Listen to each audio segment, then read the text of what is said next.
Welcome everybody to Watkins Glen, and welcome to round 2 of the Darkwing Racing Endurance Championship season.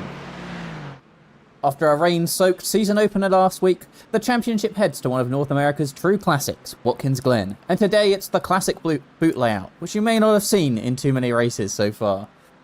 It's longer, it's faster, and it's even more demanding. This circuit is built on flow and commitment.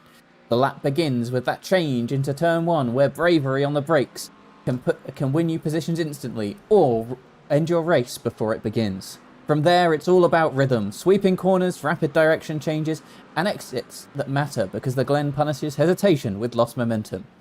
And once you drop into the boot, the track changes character completely, the speed give way to precision, the braking zones tighten, the margin strength, and the car has to rotate cleanly if you want any chance of carrying pace back onto the long straights. It's a section that rewards discipline and exposes impatience. With a new sprint format in play this evening, a 30-minute sprint followed by a 1 hour 30-minute feature race with the top 20 inverted, the Glen becomes even more of a chessboard. The straights encourage battles, the draft will be powerful, and that boot section will be a perfect place to force mistakes when pressure rises. Watkins Glen doesn't just test speed, it tests his composure. And it's on the classic boots, it tests drivers for longer than most would like. With the scene set here at round 2, there's plenty of opportunities for this to get spicy. But before we head into the action, let's head over to my buddy in the commentary box, Zach. Zach, great to have you with us once again. How are you feeling about this race this afternoon? Hey Lewis, good morning, good afternoon, and good evening, everybody. I think it's going to be an exciting race. I'm a huge Watkins Glen fan. I've been racing it since I was a kid, so I'm excited to see how everyone's going to be on the track. I know we just had the iRacing was here last week, so hopefully everyone was able to get enough practice in and show up today with some good results. Absolutely, and as we said, iRacing here just a week ago, so lots of time for people to get some practice in. But on a slightly different layout, we don't have that chicane in the middle of what we could say the third straight, the straight after you head up the hill, and I think that's going to make drafting today really important, getting all of that momentum up the hill. I think so. It's gonna be kind of a cool race. Like I said, it's a fun track. There's a lot of interesting uphills, downhills, turns. So it's gonna be good to see how many racers are able to make those decisions and get past those other cars. Absolutely, and with a 30-minute sprint race to set us off in the race today, it's going to be interesting to see who's going to prioritize being a bit more punchy in that sprint race to try and get some points. But also try and get themselves in a reasonable position for the start of the feature race. The top 20 are inverted. How would you approach such a setup if you were out there today? I don't know. It's kind of a hard choice, because the sprint race, if you get first, you're going to get that point, all those points that you're going to need, but then that puts you in P20 when the next race starts. So, with it being an hour-and-a-half race, if I'm feeling comfortable on the track, depending on how the other drivers are doing, I might try to score that pole and then just get those positions back from P20. Absolutely. So it's going to be very interesting to see, and I wonder if some people are going to be playing some games, especially if you're in P19, P18 in the sprint race. Maybe you've had an incident, or maybe that's your pace. P20 is the optimal position for you to be in, but of course you're going to score less points. The chance that you drop down to P21, and well, you're starting very far back when you thought you might be starting on pole. Talking of pole, Harrison Brinker has set our pole lap time so far, with 10 minutes gone in this qualifying session, with a 1:40.327. We'd normally expect some lap times in the 50s around here, but without that chicane in the middle of that straight, you can save about 10 seconds worth of lap time. But we're actually seeing a little bit of a mix-up. Looks like quite a few of our pro drivers struggling to get towards the top so far.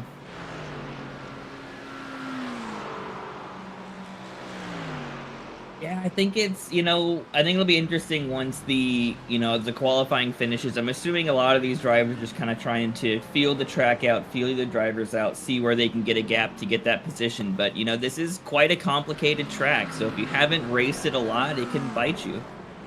Absolutely. And I think in addition, we've got a few drivers who are kind of the same esports team, or they're just friends together, and with so much of the first half of this track just being a straight, that slipstream can make a good couple of tenths difference in getting you a good lap time out there.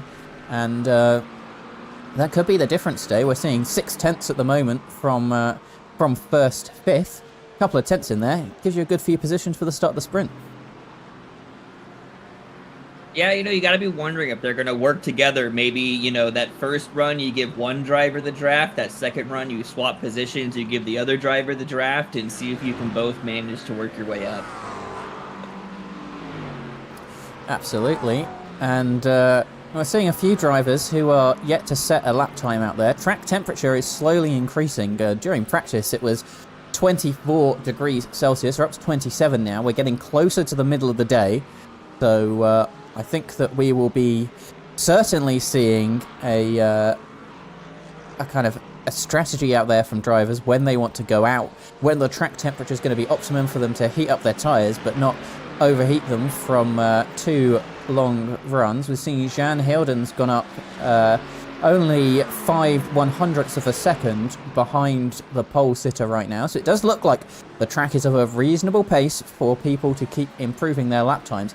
It is looking awfully busy out there. Let's just have a little look over the track layout here. As you can see, that first sector kind of just has the Esses going up the hill in the middle of it, and the rest of it is completely straight. And then you head into the complicated boot section of the track, where you need a bit more precision.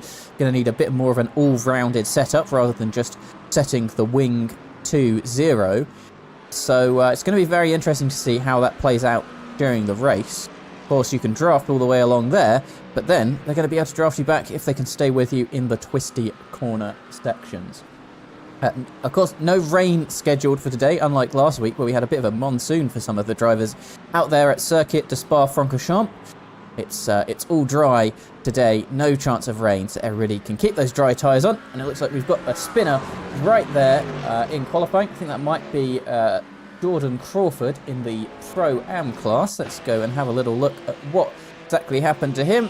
He's got his rear end, and it's gone a little bit too far round. But a little bonk on the front. He should probably tow back for the pits for that. And does he? Yes, he does.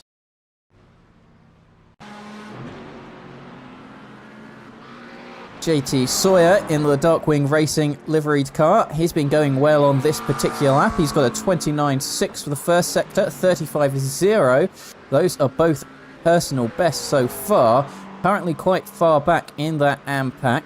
Let's have a little look at what he can do as he comes round the final corner. You've got to be very careful not to be too far on the throttle and hit the wall on the outside. He comes across the line and he doesn't move up any of those places. Currently behind Max Patton, Andy Keane, Michael Rhodes, Stefan Heinrichs, and actually still a few drivers out there who are yet to set a lap time. Simon Hartley is one of them. Lee is another.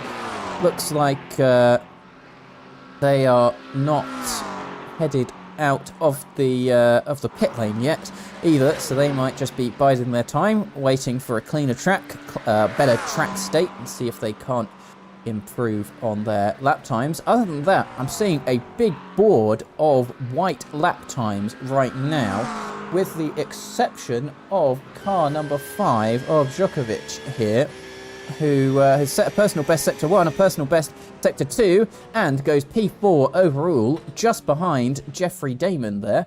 That's going to do him quite nicely indeed.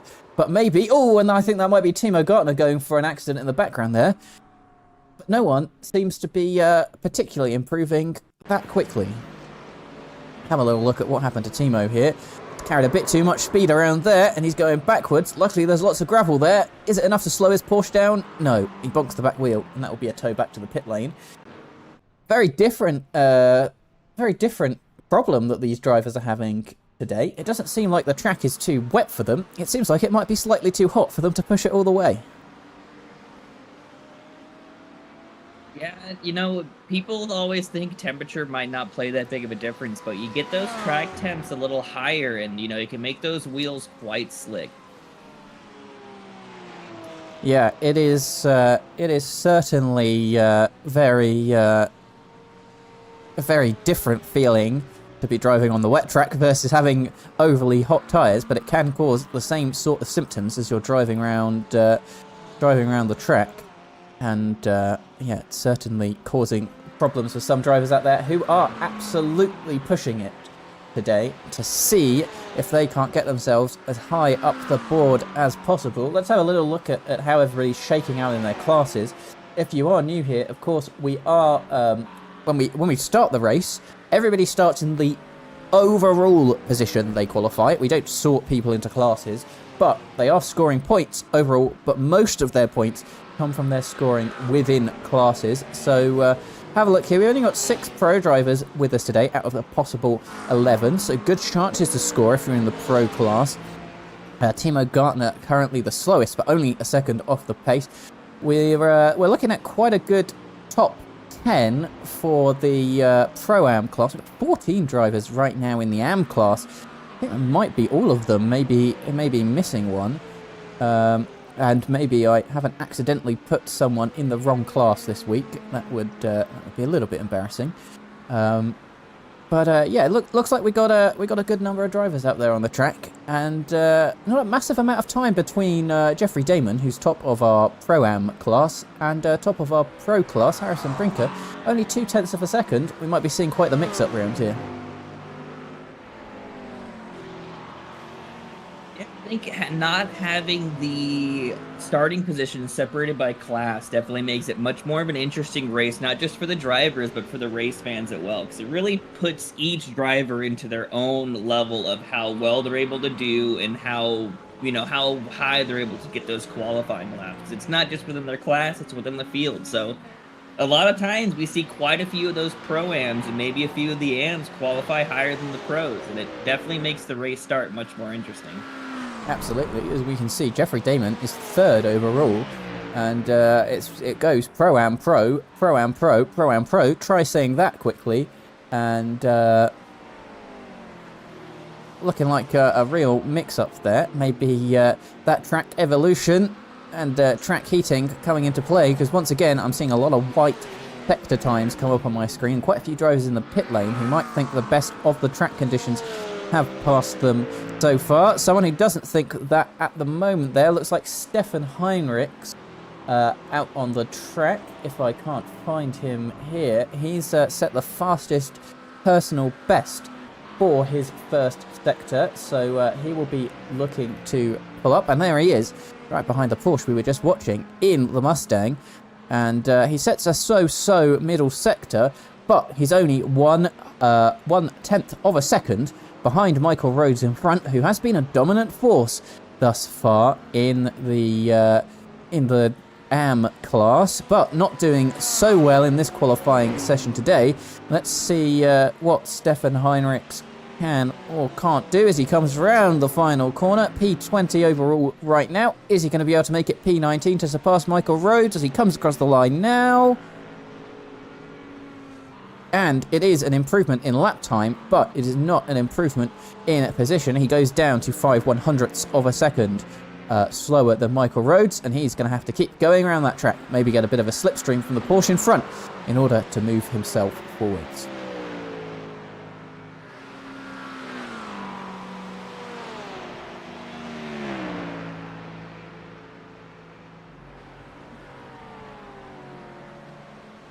Have another look at the field as a whole then. It looks like Harrison Brinker right now, he's heading out for an outlap, so he still thinks there might be some pace, and actually he's just gone straight back to the pit lane, might have crossed the pit exit line or had a bit of a spin on the way out. But Jan Hilden has come out of the pit lane, currently P2, but only by 5/100ths of a second, or if you're being pedantic about it, 49 thousandths of a second off of that lead.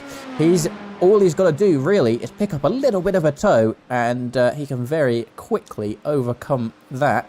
The winner last time out, even with a penalty in Spa-Francorchamps. He's going to be looking to continue that today in the number 10 car. So let's follow him here. He doesn't look to be doing any super aggressive weaving to get his tyres up to temperature.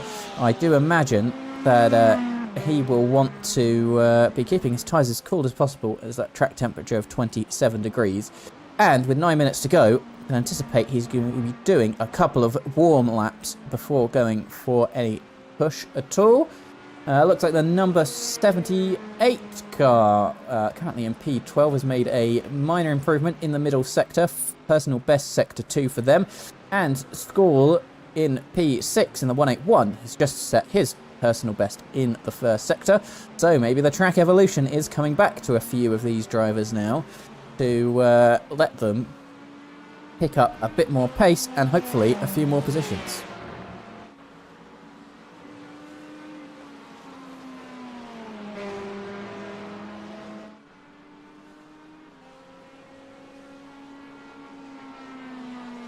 And that's Jan Hilden across the start-finish line to start his next flying lap.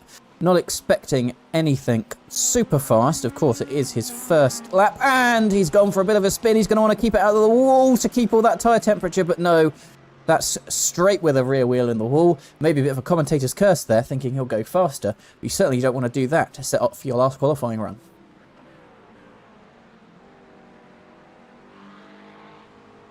Simon Hartley here, yet to set a qualifying lap. He's in P30 overall in the Marlborough McLaren, and he is going to want to get a little bit of a move on with 7 minutes remaining in this session in order to set a qualifying time to set him forwards.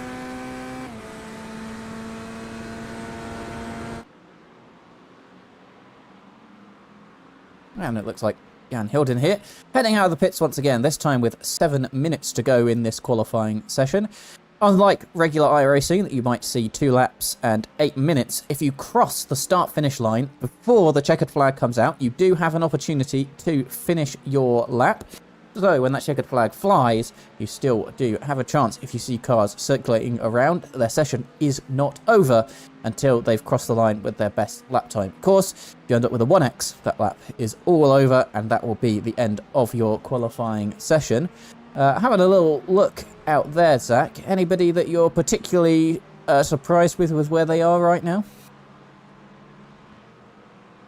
I mean, some of these drivers are still new to me, so I'm very interested to see how everyone leads out. I haven't really raced with a bunch of these drivers on Watkins Glen, so it's hard for me to really kind of pick out any any true standouts. But I know Jeffrey Damon's been doing pretty good, and we're hoping to see him in that Mercedes be able to kind of carry something a little special out there today.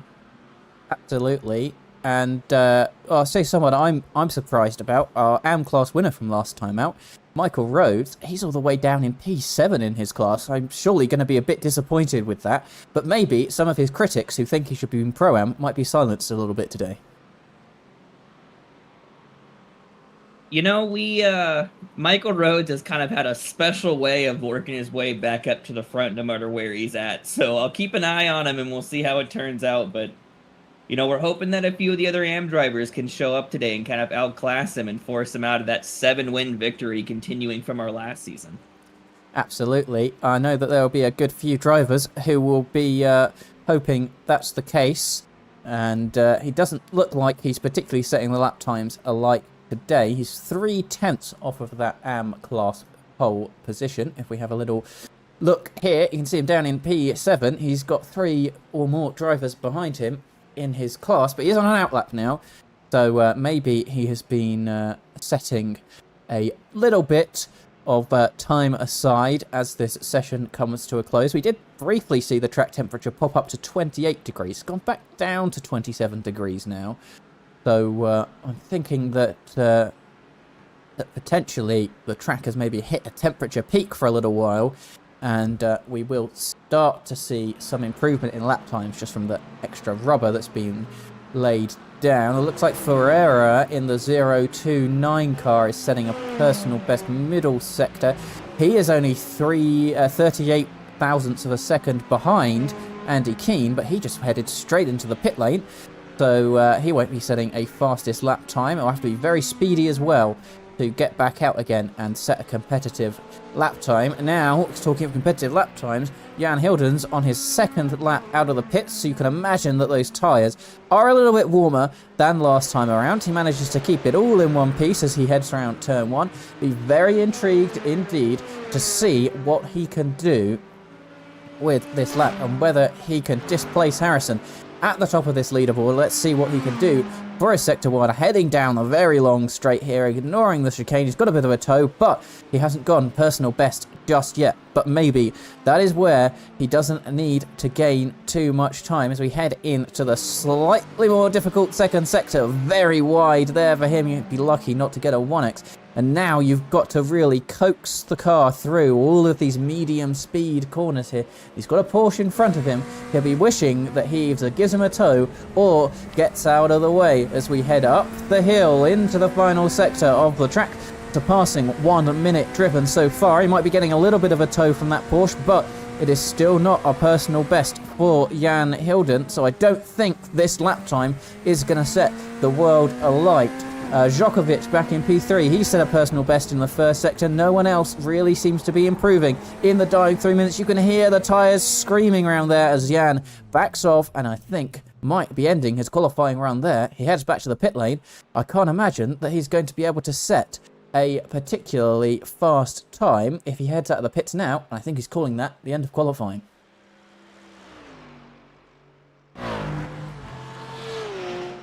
And with that... Now, I think with this track layout here, it's going to be quite interesting. You know, normally, I know myself, I'm used to having that chicane in there, but when you cut that chicane out, it makes that straight particularly long. So drafts are going to matter a little bit more in this configuration than they would otherwise.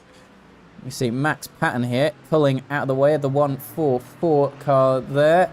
And he is on an outlap currently, unlike the car that is in front of him in the DWR purple livery. And just having a look here, it looks like a lot of drivers have decided to go back to the pit lane, and from those drivers that are on the track, we're not really seeing any improvements. So I think maybe the track has reached its peak, and that's one of those features of this open qualifying session, is that over that half an hour it really can change the complexion of the race surface. Normally you'd expect it to really speed up, but not today, as Max Patton heads round the first corner and the second, up the hill through the Esses. Is he going to be able to head further forward in his AM class? He's 2/10 off of AM class pole right now. Let's have a look as he heads down this very long straight in that Aston Martin. Is he going to be able to set a personal best? No, not for now. But heading into the second sector and round the sweeping left-hander, look at that Aston Martin right on the floor over the curbs. He is going to head as wide as you can to carry as much speed without getting a 1x. You don't want to touch that grass there. It's very slidey indeed. He takes the right-hand downhill turn as he heads through heel and up towards toe. You want to set a nice wide line here and go for a late apex. Max, I can hear the tyres squealing from here. It looks like he's pushing everything out here to try and get that class pole. He comes across the second sector timing line and still is yet to improve, but maybe everything he needs is in that third sector. Let's ride on board with him now. He hasn't gone particularly wide there. iRacing changed the track limits just a couple of seasons ago, so you can't go as wide as you want there. Heading around here and always into the grass. I don't think that's going to do his lap time any sort of good as we head around the final corner. Want to keep as tight as possible and then open it up as much as you can. Not really using too much of the curb there.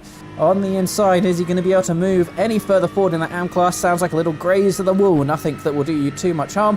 He comes across the line and it doesn't look like to me he's made any sort of improvement, and that is going to be the end of qualifying for him. And that looks like the end of qualifying for everybody here. And we're going to be heading in to 2-minute countdown before our sprint race begins. Now, let's see. As I said, brand new format this evening. We will get the grid of Brinker starting on pole. Hilden is in behind. Then a great showing for Jeffrey Damon. He takes P1 in the Pro-Am class, P3 overall. Djokovic in the Pro class, P3, is P4 overall.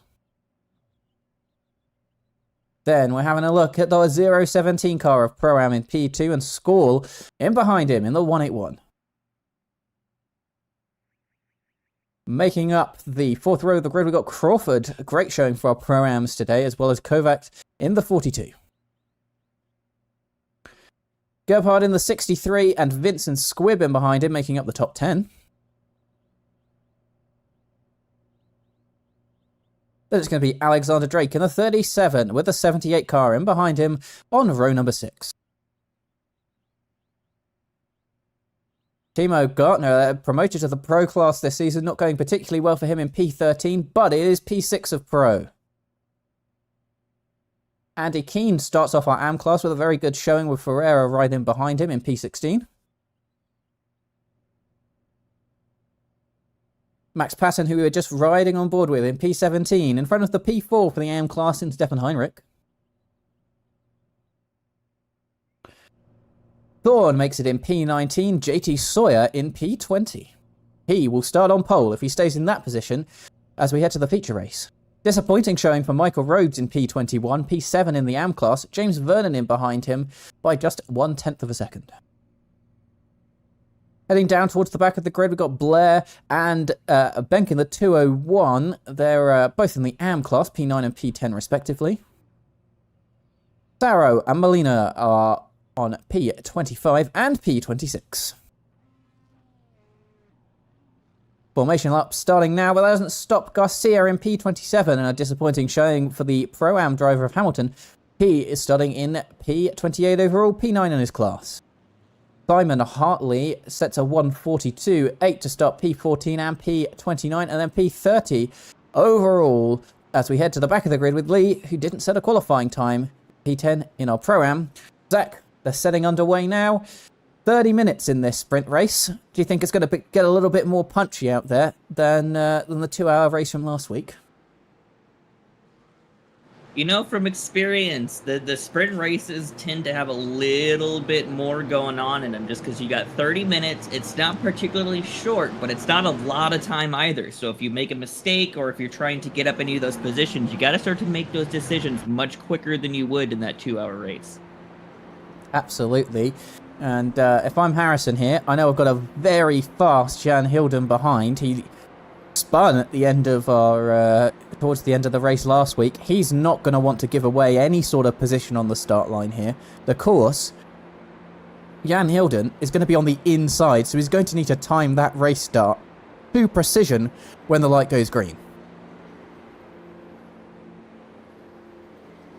Yeah, I think this first lap is going to be very interesting to see how these drivers go. Is it going to be, you know, a more aggressive start and a more aggressive 30 minutes, or is everyone going to kind of take it easy, kind of see where everyone sits, and then try to make those moves perhaps in maybe the last 15 minutes, just to kind of see where everyone's at? Absolutely, and I mean, I'm going to say, those first 15 minutes will go by incredibly quickly. You're getting up to speed, trying to work out the track conditions as you head into your kind of first bit of the race, but that is gonna absolutely fly by. And if you're left napping, then it is certainly not going to do you particularly well. And looks like some of those drivers are trying to get some heat in their tyres for that race start, even though we are officially up to 28 degrees Celsius track temp now. Not too much cloud in the sky to cool it down, so that might increase as the race goes on. We are approaching midday in sim time, if I'm not mistaken. But yeah, it's going to be very interesting to see as we're rounding the last couple of corners here. And we can see that whole grid lining up 2 by 2 behind him. We can see Timo Gartner back there, car of Michael Rhodes further back in the background. Are we going to see an aggressive, punchy race start from those drivers behind, looking to score those points in this 30-minute sprint? Or are we going to see people taking a little bit more care to try and score themselves a good start position for the feature race? We're about to find out as the pace car heads round the final corner. All eyes are on our pole sitter of Harrison. We're rounding that final corner now. Pace car is going to make its way into the pit lane, and it's Harrison who controls the field.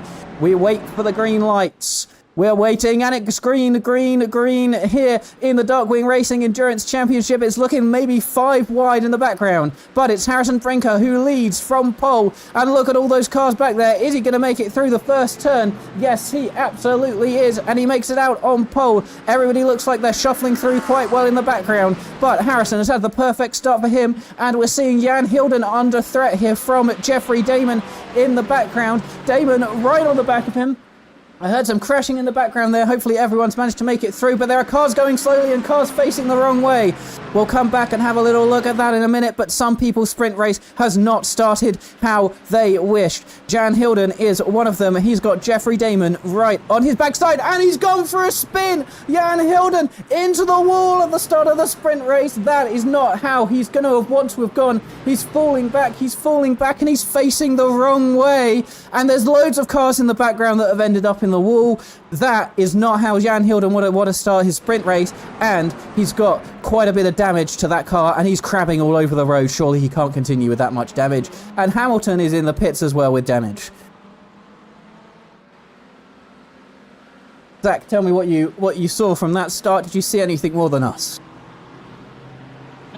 The start was not too terrible, but going into that first corner, it looks like we had a couple drivers that went for a spin. I'm trying to look back on my replay here and see if I can see who it was. Ooh, I guess we had some cars get together and some cars go off track, so definitely not what some of these drivers were looking for in this first 30 minutes of the races.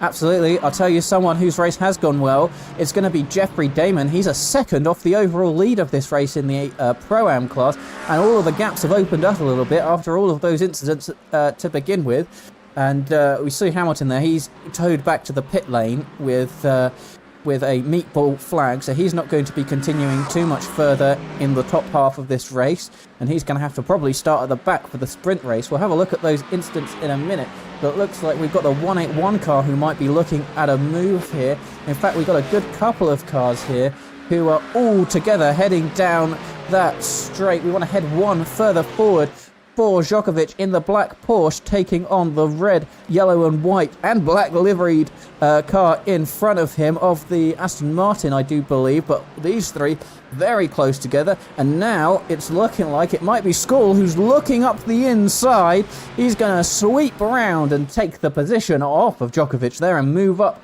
one position in this race. But is the number 35 going to make a dive as we head into tow here? No, not for now. But there are fights happening all the way back, and I think the answer to our question is, are people going to keep it safe? Not so far, as we've seen, and we're seeing a look up the inside there, but it's not going to pay off, and maybe he's going to lose a position here. I don't think so. I think they're all going to stay together, but will that stay the same as we head into the back straight here? Got that number 35 Porsche looking on the back. We know it's a good car under traction to get yourself going on the straights. We've got a yellow flag in sector 3. Looks like maybe JT Sawyer has gone for a spin. He's moving quite far backwards. What's going to happen here?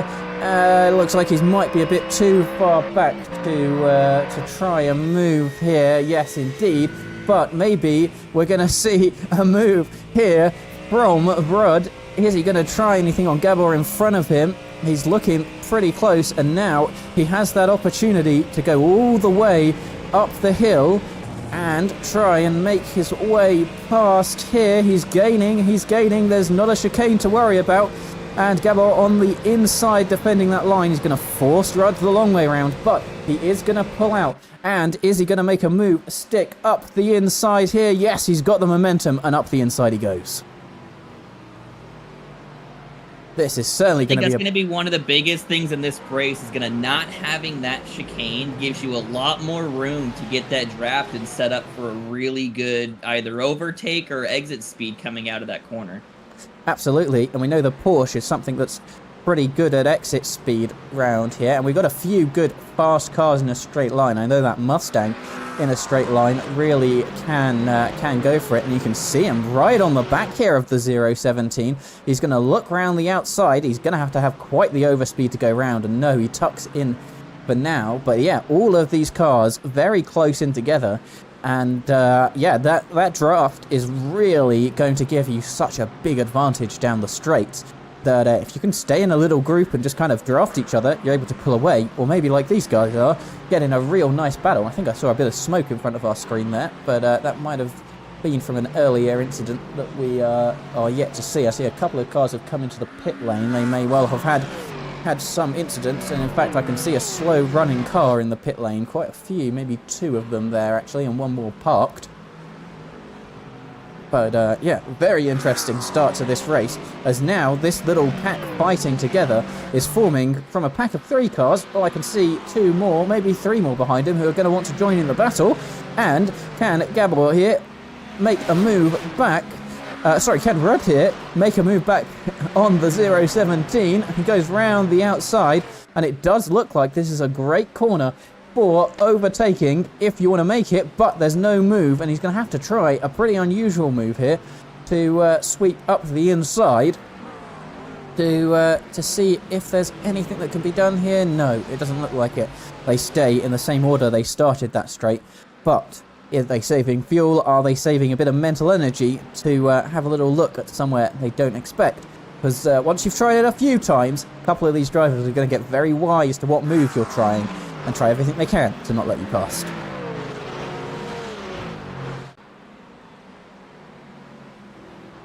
Yeah, and going back a little bit, it's looking like Michael Rhodes had a little bit of an incident with Brandon. Looks like Brandon going for a pass got a little bit loose and put them both up into the wall, but it doesn't look like they have too much damage, so we'll see if they're able to make those back.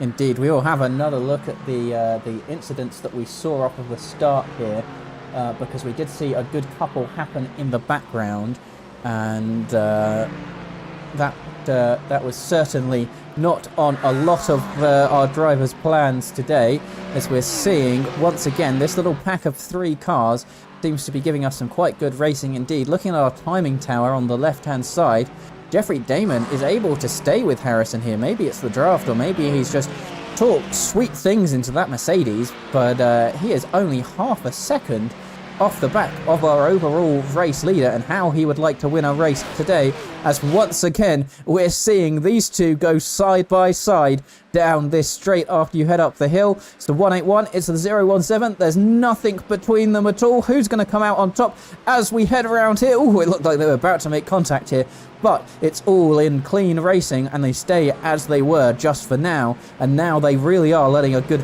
few cars onto the back of this pack. And they've got the slipstream, and that's going to make a 5-way battle for P4 overall in this race, and even more queuing up behind.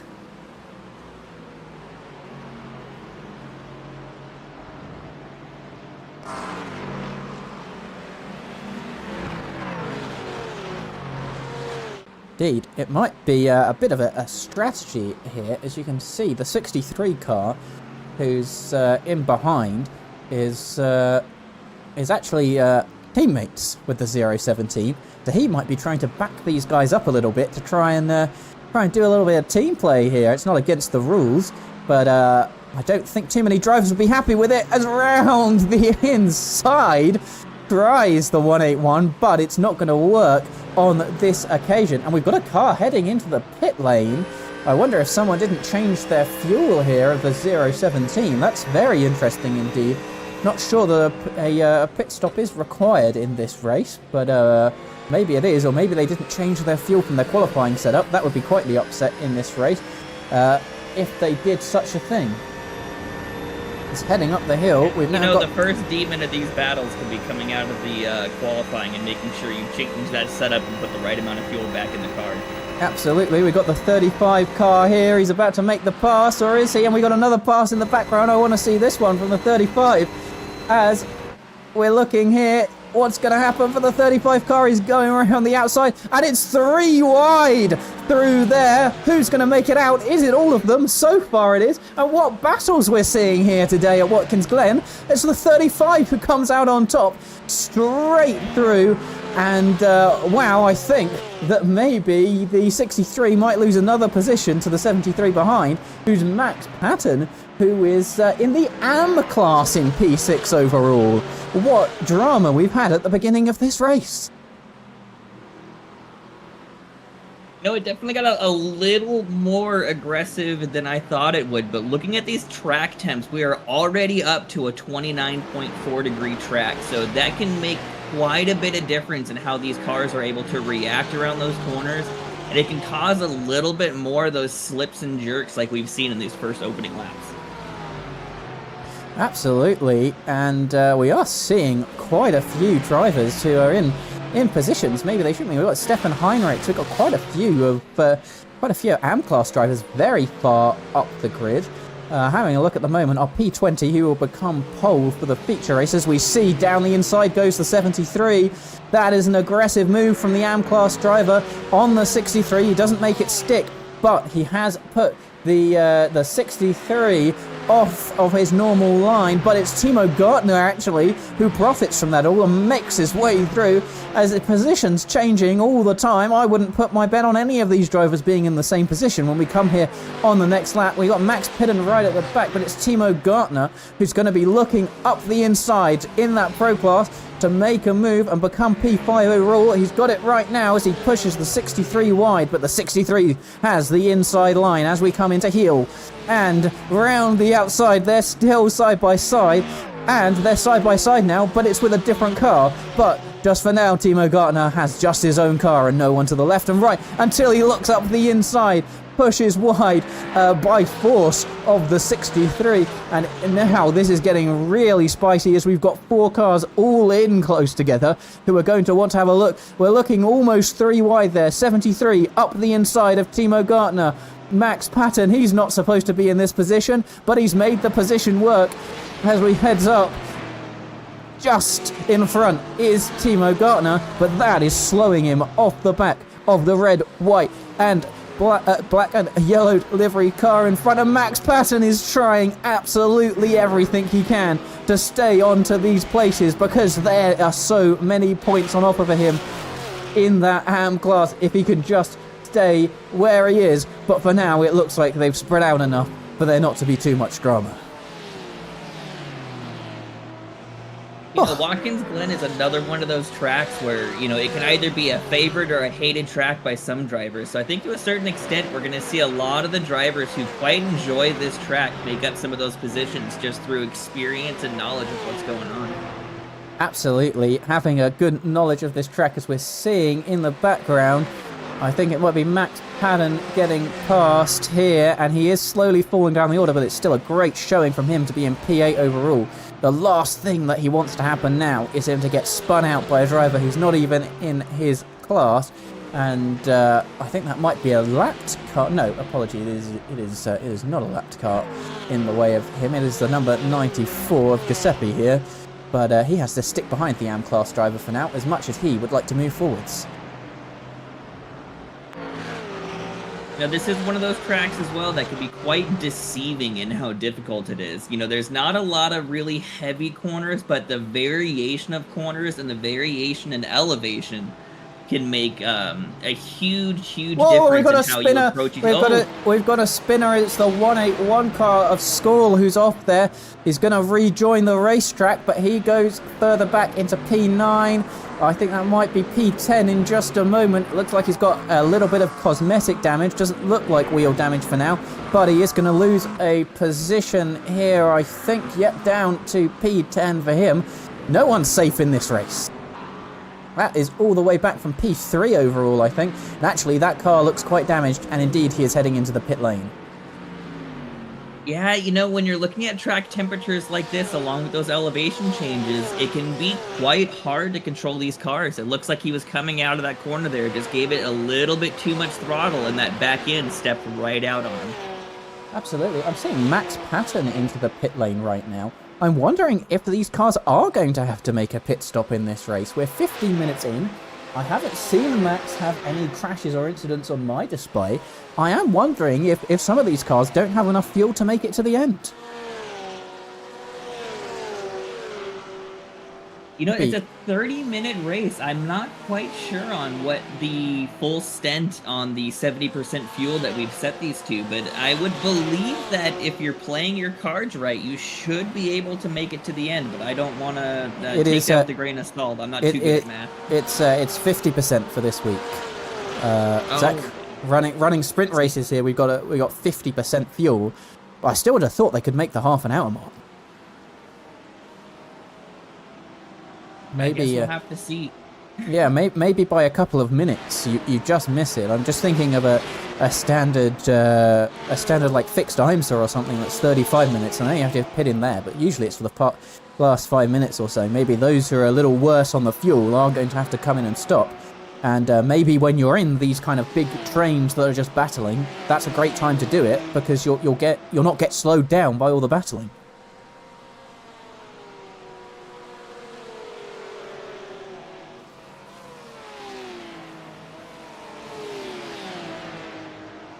But, yeah, looking at the positions here, it's looking like each of the leaders in each class are having a pretty comfortable gap to the racers that are following. Indeed. Jeffrey Damon is still very closely on the back of our overall leader here as well. Look at this. Harrison Brinker, who's leading us overall and leading the pro class, but he's got Jeffrey Damon right behind, and he's glued to the bumper of that car. He's having no problems keeping up. Maybe he and Harrison here are just thinking to themselves, well, if we keep it nice and clean and don't battle each other and I tow you along, they've got a 6-second gap to the next car back. It's working out pretty well for both of them, I think.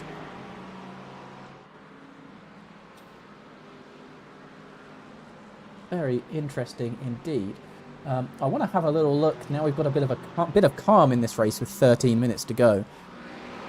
I want to see what happened to some of these drivers at the start. I'm seeing Alexander Drake first on my list of drivers that might have had an incident. We're looking here right at the start, and it's Many Wine. Oh, and he just gets launched across the front of another car, and I'm not completely sure what happened to him there. It's very hard to see. Let's have a little look from top down here, and there's just so many cars wide, and there's a car rejoining the track, and that's just gone into him, and I think he's caught a couple of cars there actually, but not by any of his fault, but it looked like a car kind of just joining back onto the circuit into him. Very unfortunate for him. We'll see if that ends up in the steward's room, and this is what happened to Jan Hilden. He just lost it all by himself, not enough tyre temperature through here, hit the back, and that car was very damaged after the first couple of corners. And there's even more drama in the background, and oh my god, that Greg's liveried car bounced back into the circuit. I think that might have been of Andy Keane there. Let's have a little look. We can see the Greg's livery car in the front of your picture going sideways. He bounces off the wall and straight back into the track, and that's how Alistair Hamilton met his end in the race. And quite a car park happening on the outside of the corner there. Not sure there's too much Andy Keane could have done about that. He certainly wasn't taking that car any further. Try and get through these reasonably quickly so we can go back to the live action with you. But this is what Alistair Hamilton saw from his cockpit, and it's just a car across the track, and where do you go here? Absolutely nowhere, and he's out of the race through no fault of his own.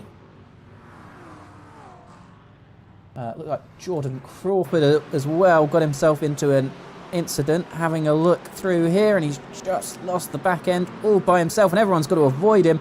Looks like a car tapped his back end, and that's the end of his race because that has a lot of wheel damage to it. And I think that might be the Pro-Am number 78 who had a separate spin in front of him.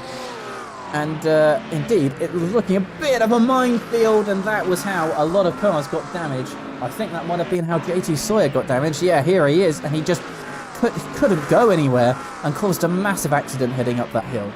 Some of these drivers, I think, might be heading to the steward's room with some of the holding of the brakes I've seen thus far. And finally, before we head back to the start of the race, let's see what happened to Michael Rhodes in the McLaren car on the inside. He's just lost it and taken Michael Rhodes out with him, but he looks away. He's got quite lightly with that damage if he's able to make it. Oh my god, oh, that looked like an airplane crash could have been happening there, but luckily everyone seems to have got through pretty safely with that.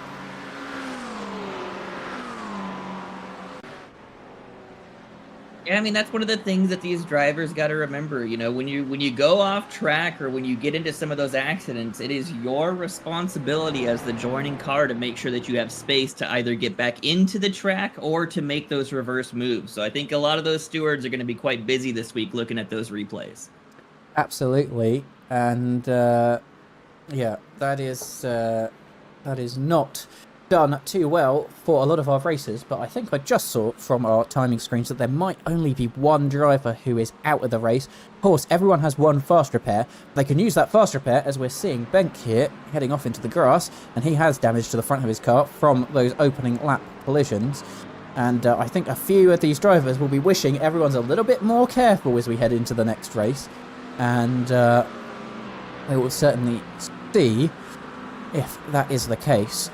But yeah, there's a few drivers really far back in the pack here who no fault of their own, got caught up in incidents, and indeed the stewards will be busy. It is your responsibility to hold the brakes, and we'll certainly see how many of those penalties get handed out.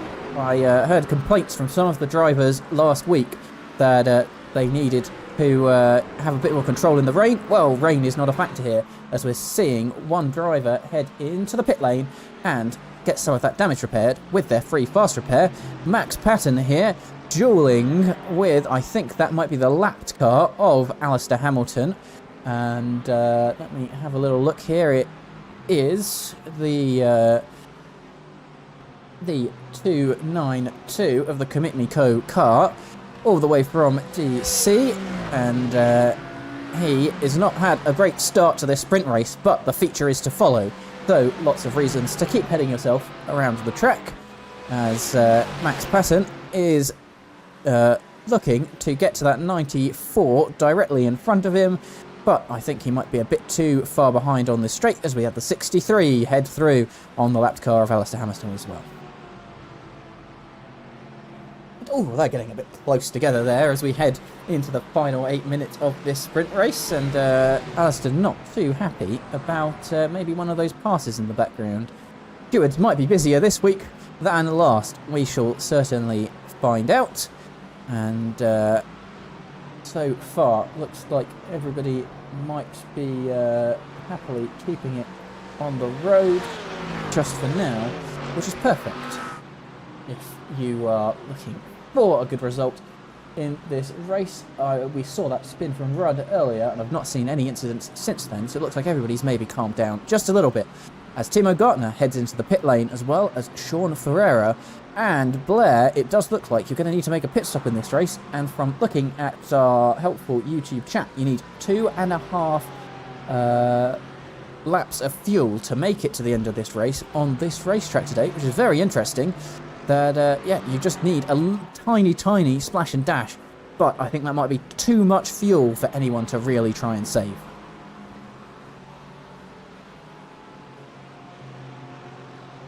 Yep, I think you're right. With only 30 minutes and half a tank of fuel, you know, sometimes even if you're fuel saving, it can be, you know, quite difficult to make it that full distance. Absolutely. Be very interested to see whether that changes when we get to some of the sprint races that are later in the season. Of course, with the removal of that chicane, this racetrack becomes full throttle for a lot of it, which will be what's causing so much fuel use for these cars. You're not really off throttle for too much time. So I think we've got another sprint coming up. I know we have one at Imola towards the end of the season. I'll have to jog my memory where our other sprint might be. But yeah, so much on throttle on this track that it means that you've got to come in for that extra bit of fuel. And those who pit earlier in the race, at least 2 laps in, are not so disadvantaged if they repaired their damage early.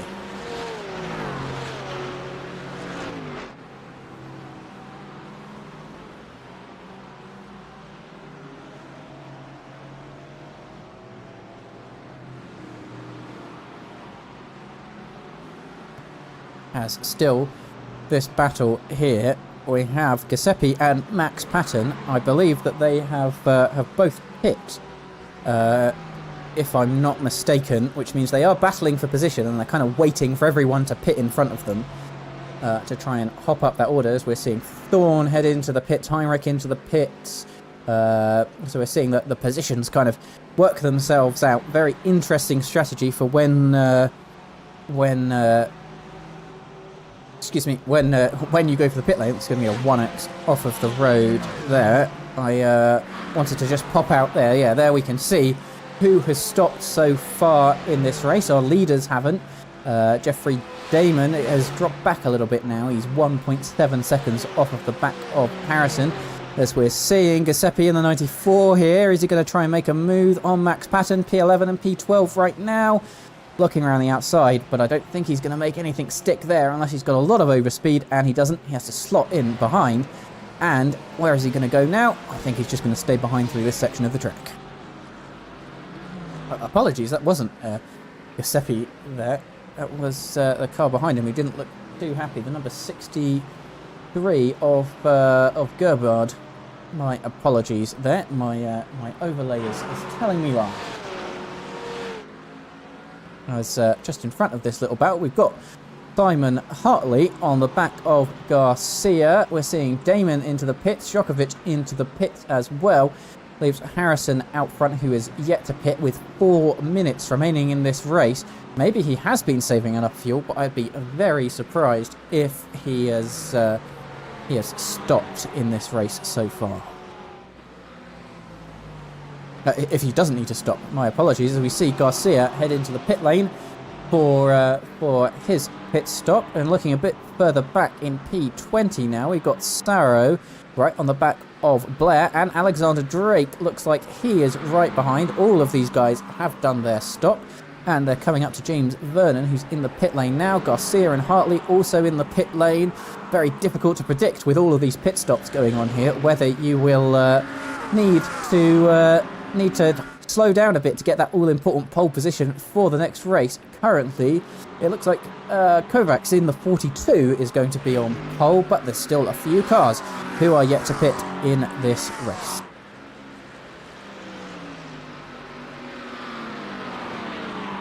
The sprint race has definitely been interesting. I think I'm surprised with the amount of accidents, the amount of aggressive driving I've actually seen in this one. You know, it is 30 minutes, but you got to remember that you got to keep that car clean to get those points.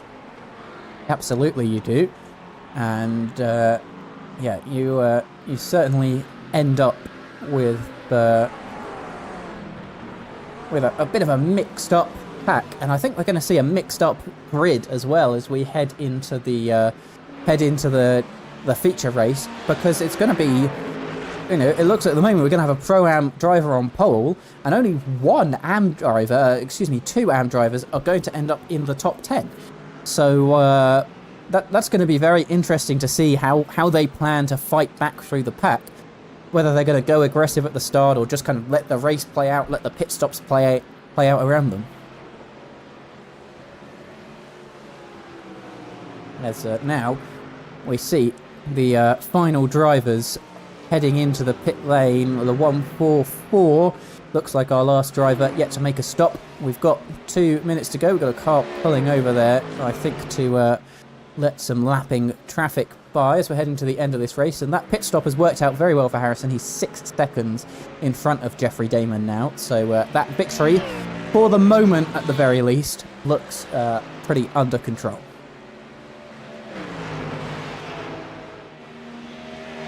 Seeing Sean Ferreira here. He is right on the back of Stefan Heinrichs in that 293 Mustang in front of him. He's right on the back in that Mercedes. Is he going to make a move up the inside? He's looking, but I think he thinks a little bit better of it on this occasion rather than ending this sprint race with a spin.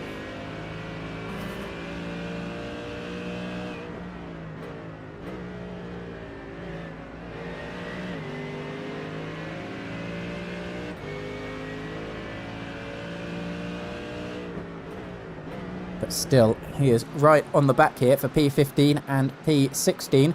Going to be P4 when we get to the feature race in a minute's time. And we're seeing in the foreground David Michael here looking up around the outside of Kip Blair. It's all happening as all of the cars are getting close together. There's a pass happening behind. There's cars everywhere as we go 2 by 2 into the final sector of this lap. We got 1 through, but David Michael is still the one behind in this battle. And there's a spinner in the background as well of the 201 right at the death of this sprint race. It still can't end this drama. You know, people got to remember the track is up to 30 degrees Celsius now, and a lot of times you try to push late, you try to get those late brakes going, and the track can just be a little too warm and cause that rear end to step out. Looks like David Michael didn't have a great final corner there. He's got Brandon Vincent Squibb alongside him as we head into turn number 1 here, and it's Brandon who manages to make his way past and up 1 position, but this pack is all very close together. As we can see, the 144 Porsche in the background, he's looking to make a move on the 299 here. Yellow flag in sector 2, and he's looking around the outside. He's almost on the grass there. He's trying to get a little bit of a slipstream off the Mustang in front of him. What is he going to be able to do as we head down here? Another pass in the foreground. Everybody's going 2 by 2. Hopefully they all make it out alive as we head down towards the boot section of this track. But for Antonello in this time around, he's going to have to stick behind. Or is he? He looks up the inside. And then it's going to be Sarro who's looking around the outside here. There is such a tussle going on here in this little train. It's Brandon Vincent Squibb against Kip Blair as we head round toe. Checkered flag is out for the end of this race. Who is going to make it out on top at the end here? Kip Blair currently leads this little train of 4 cars, but he's got Brandon Vincent Squibb searching for every millimetre behind him. It's going to be Brinker who wins the sprint race. Jeffrey Damon in behind him. A very good showing, but up the inside, Brandon Vincent Squibb defending... Kip Blair defending against Brandon Vincent Squibb, but Brandon does get ahead with 2 corners to go in this race. It's going to be Brandon Vincent Squibb who wins this particular battle, it looks like. Pending any dramas in this final corner, they're going to finish that way through as they all head across the start-finish line, and a little weave of celebration for Brandon. He must be very happy with that move.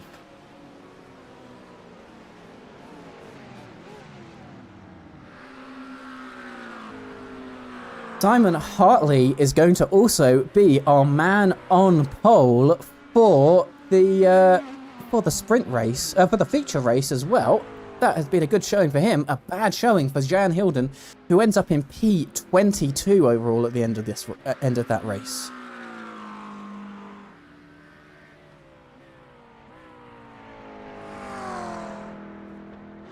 I think that was quite an exciting finish between those drivers there. Definitely putting it all out on the line as they try to get those final positions before that checkered flag. Absolutely. And it has lost me my voice in the in the sprint race, let alone the feature. So we've got a 5-minute warm-up here, and it looks like our sprint format has indeed worked. So if you don't mind for a moment, Zach, I'm going to go and get myself a warm drink before I completely lose my voice and leave you with this 5 minutes of warm-up in the track, if that's okay with you.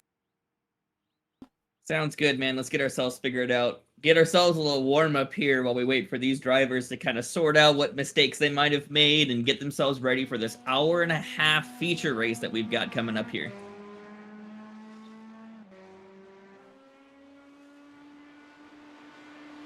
You know, I think this is going to make it very interesting for everyone viewing as well. Our track temps are still 30 degrees. You know, we're going to continue on with the same track setup that we had coming in. So this track could easily get warmer and warmer as this 1.5-hour race starts up in the next, 5 minutes here. So it'll be up to these drivers to kind of make sure that they are keeping their tires nice and as cool as they can as they get into the later part of these races. As we go back into our 70% fuel rates, definitely going to need a pit stop and definitely running a full stint on these tires. So taking care of those and watching the wear is going to be a huge, huge factor in how these drivers make it to that first pit stop.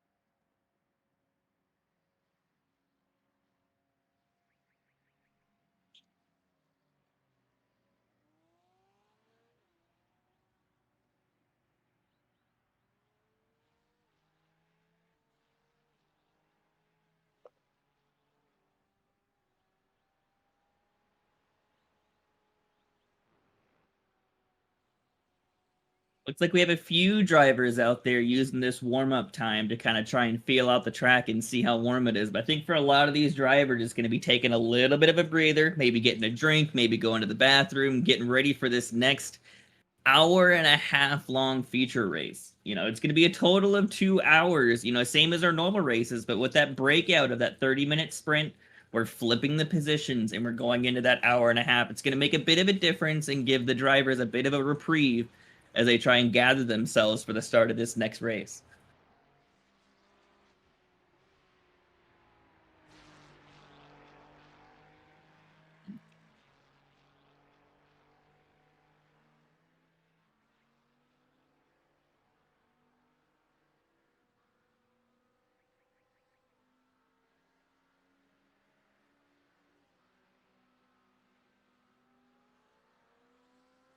Just a little hit the 2-minute mark for this warm-up, so we're getting here pretty close. That 5 minutes can go by pretty quick.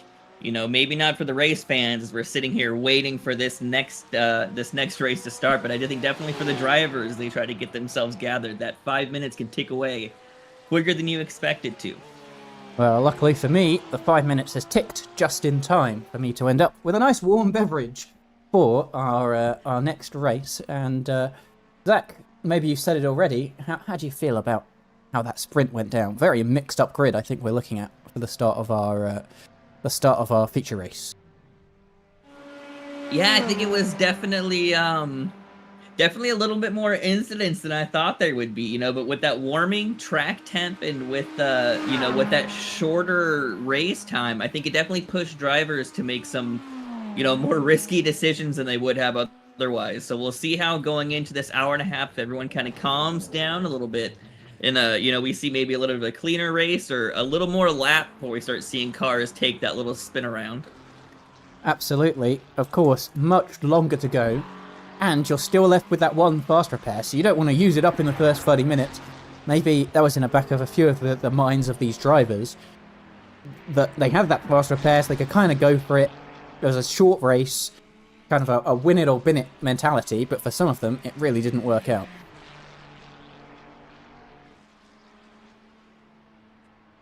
We're seeing here, Andy Keane. I think you're right. I think it's going to be interesting, especially for those drivers who maybe didn't place so well in the sprint race, or maybe found themselves either the cause or the result of an incident, to see if maybe they're able to make that up in the feature race, take a little bit of a breather, get themselves gathered up and get ready to go on for this hour and a half. Absolutely. As we're seeing our warm-up come to an end, checkered flag is out, and Andy Keane, the only driver to set a lap time during our warm-up, didn't have enough driving during that race, as we saw the rear end of his car completely ripped off by the time we made it to turn 6.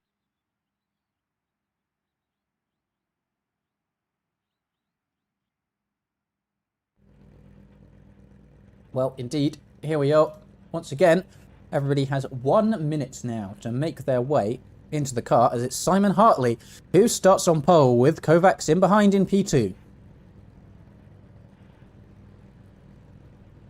Then it's going to be Molina Saro in P3 and P4.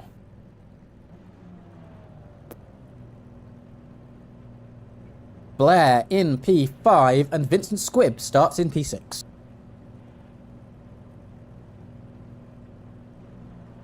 Going to be Alexander Drake in P7 with Thorne in P8.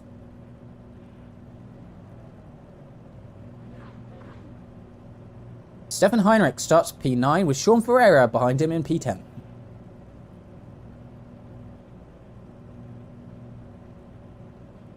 First of our pro drivers in school in P11 with the 423 behind him in P12.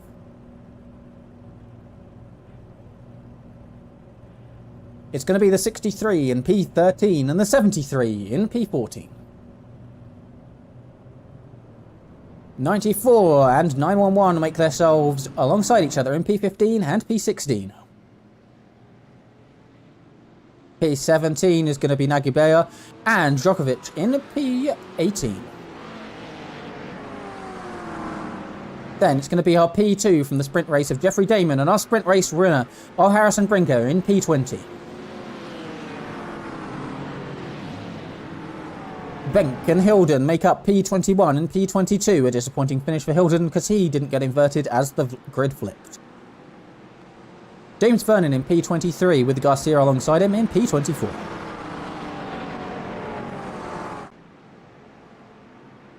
Michael Rhodes starts P25 with JT Sawyer alongside in P26.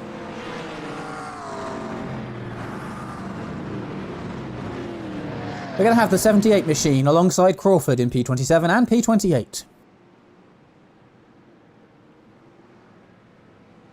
Hamilton in P29 and Andy Keane, both of which we saw in incidents in the first lap on the last race. They'll be hoping for a bit better this time out.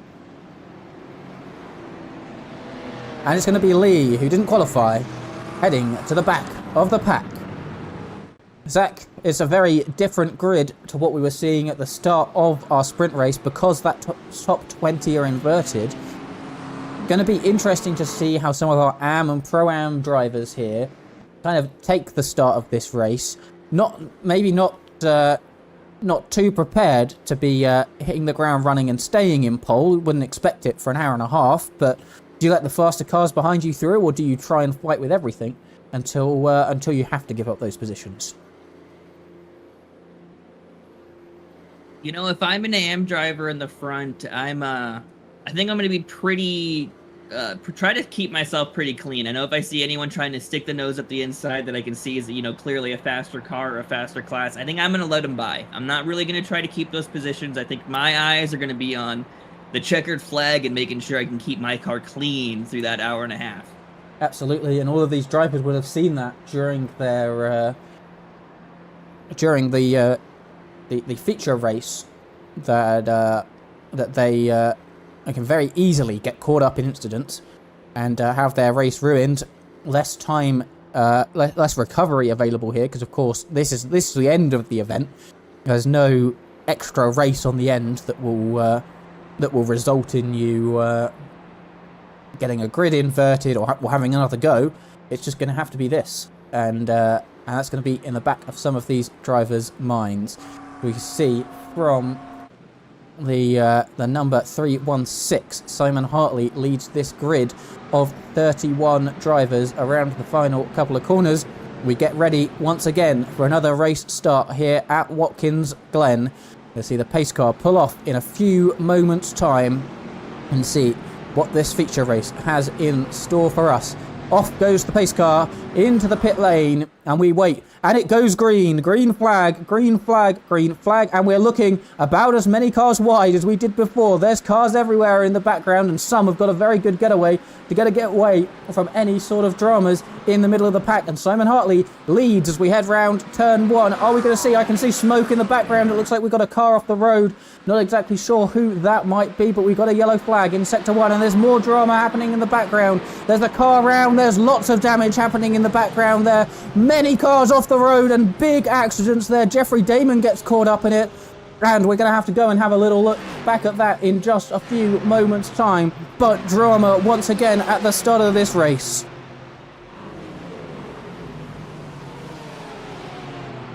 Yeah, it looks like quite a few cars got caught up in that, whether they caused it or were a part of it. Looks like some drivers had an unlucky start on that one. One of them being our race winner, Harrison. So it looks like maybe, winning that first race starting from the back, maybe wasn't such a great idea as he got caught up in all that mess. Absolutely. And once again, Alistair Hamilton looks like he's off into the pit lane with a meatball flag. He must have got caught up in those opening lap scuffles. I think the stewards are going to be very busy this evening and see what's happened. But Kovacs here in the 42, he's managed to take the race lead away from Simon Hartley and is starting to pull away a little bit at the end of this first lap. That's gone brilliantly for him.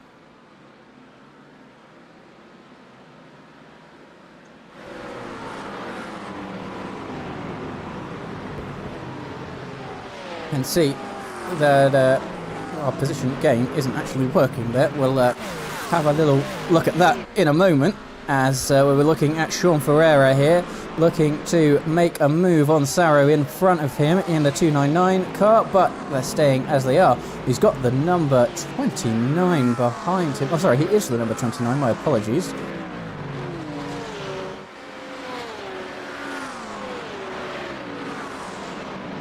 We've got Max Patton here, maybe star of the sprint race for me. He is having a little look at Stefan Heinrichs here in the middle of the pack.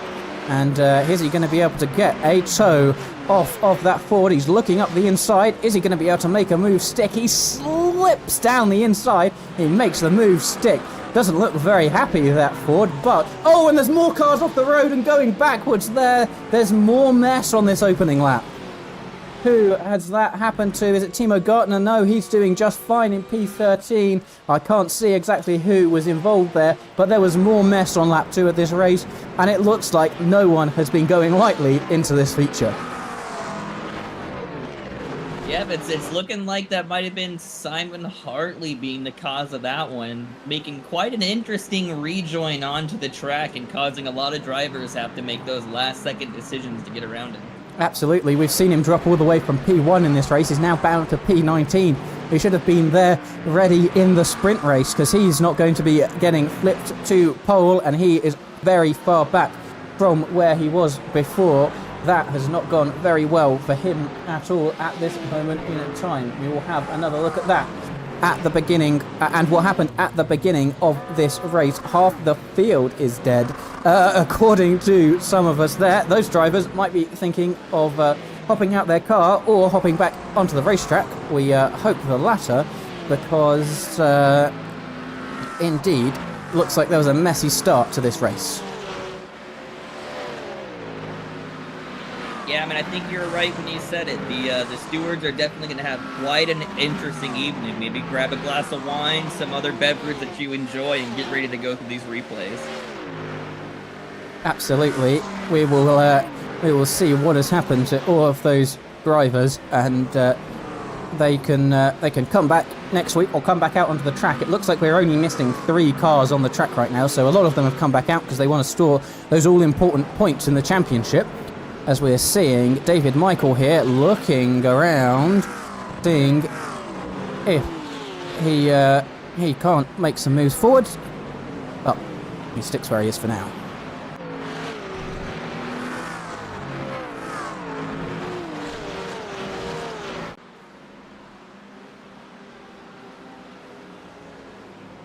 As anyway, looking here, there's quite a few cars weaving around in the background, but it is still Kovacs who leads. He's managed to stay and build a 2-second gap with that incident with Simon Hartley at the beginning of this race. It's given him quite the good lead.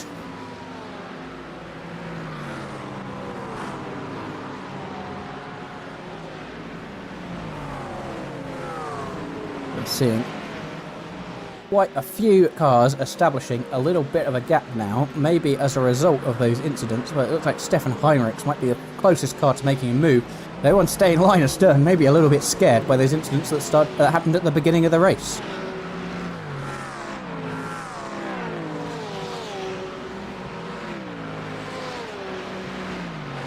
Actually, on the back of Stefan Heinrichs here, looks like we've got the 4-2-3 car, who is right on the back, and there's a pass happening in the background. Let me see, can't see who that is. It's Timo Gartner involved there on the 017, and he is going to head around the outside, getting pushed, I think, by Harrison, who we think might have got involved in an incident at the beginning of this race. So they're too wide through here.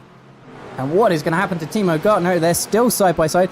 Maybe Harrison can get through the inside. He's sticking right to the back bumper of Timo here. What is going to happen? And he loses 2 places in 1 lap. Or is he, for the 017, looking up the inside, trying to regain that position he lost, but not on this particular occasion. It's going to be Harrison who sweeps around the outside and takes that position straight off him. And indeed, I don't think that was actually for position either. I think that might have been Harrison, who's a lap down in the 93, if I'm not mistaken. You are correct. You know, I can bet you anything he's going to be wanting to get those positions back, get as close to that lead lap as he can, and try to make anything up. Absolutely. Jeffrey Damon here, who was P2 in our sprint race.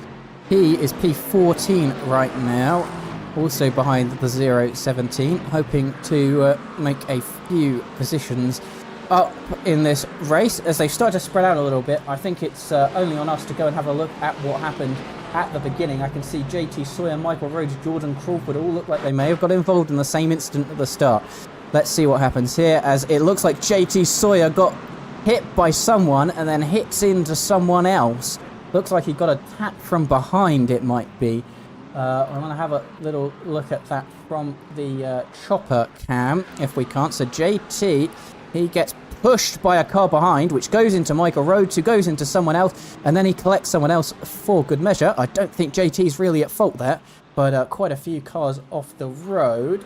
I think that might have been Garcia, yeah, who got caught there by someone pushing JT into Michael Rhodes, and it just starts a cascade there. It looks like Alexander Drake and Harrison Brinker also got involved in an incident. Oh, as we just had a car, I think that might have been, I can't exactly see who that was, who might have turned in a little bit there.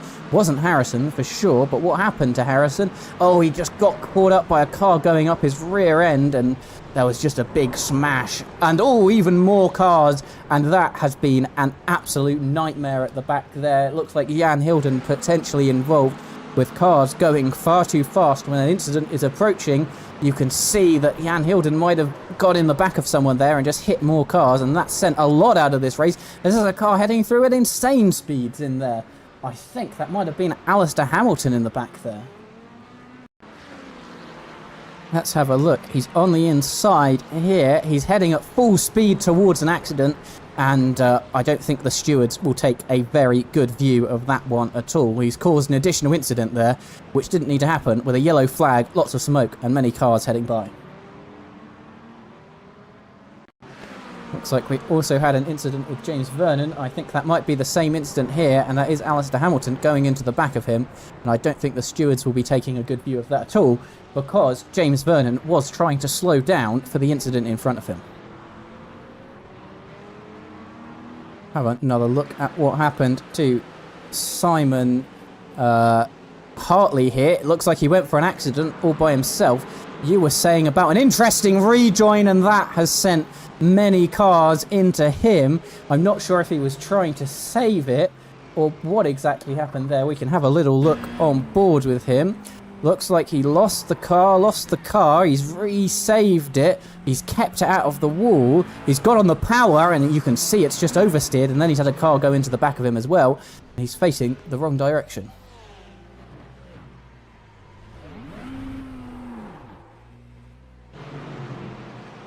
And have a look at what happened to Jan Hilden, heading down here into heel, and he's lost it all by himself once again and hit the back of his car with the barrier.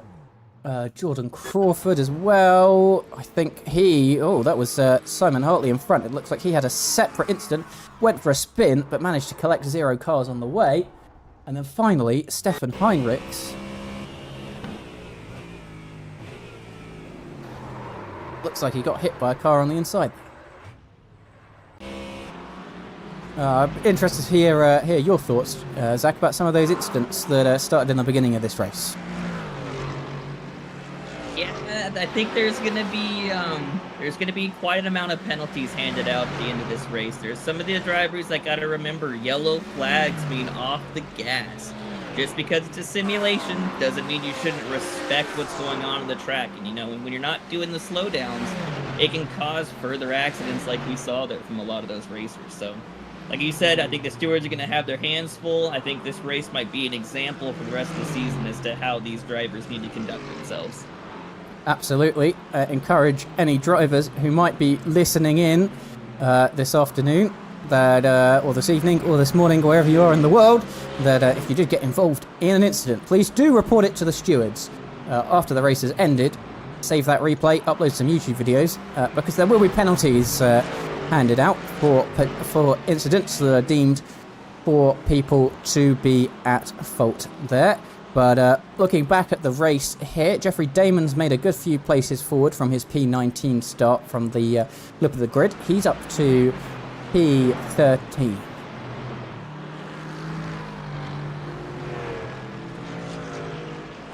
It's like even after that little spin as well, Jan Hilden is still in P21, albeit 17 seconds off the next car. I think that might be owing to how many cars ended up with damage at the beginning of this race. But as we saw in some of the races last season, you could be a good while down in these races, and indeed, we will see how that transpires. There is still an hour and 20 minutes to go. Can't really believe we only had 10 minutes.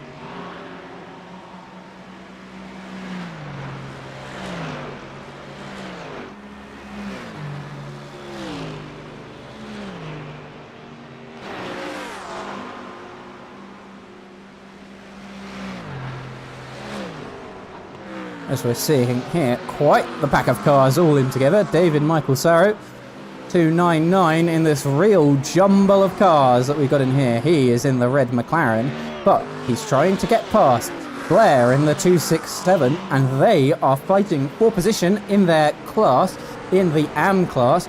Bet them to fall backwards slowly in this race. They've got two pro drivers behind them, so they don't want to fight too hard with those pro drivers, but they also don't want to lose time to each other by letting them through. So I think they might have formed a little bit of a truly train here, where maybe the pro drivers don't want to get in an accident with an AM class driver. We've seen already at the beginning of this race how easy it is to get yourself involved in an accident around here, and we're gonna have to see what exactly they plan to do. Actually, it looks like David Michael has fallen ever so slightly off of the back of Blair in front, and that's giving the 63 car a nice bit of space to make a pass up the inside. Is he going to fight it? A little bit, as they make a tiny bit of contact, but it doesn't look too bad, as actually we have Harrison making his way up the inside, and he touches the car there, and it looks like he's got himself spun round, and I'm not exactly sure what happened there, but David Michael and Harrison coming together on this track. No one can stay out of the way of incidents today, turning a little bit into bumper cars there, and I think some of these drivers might need a talking to at the end of this race.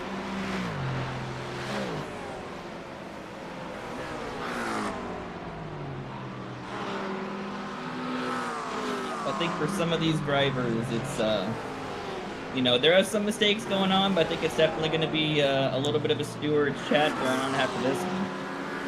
Absolutely, and that might not have been Harrison there. Actually, I think he kept going. I can't actually see a car that went off the road there, so apologies if I called that wrong. I don't want to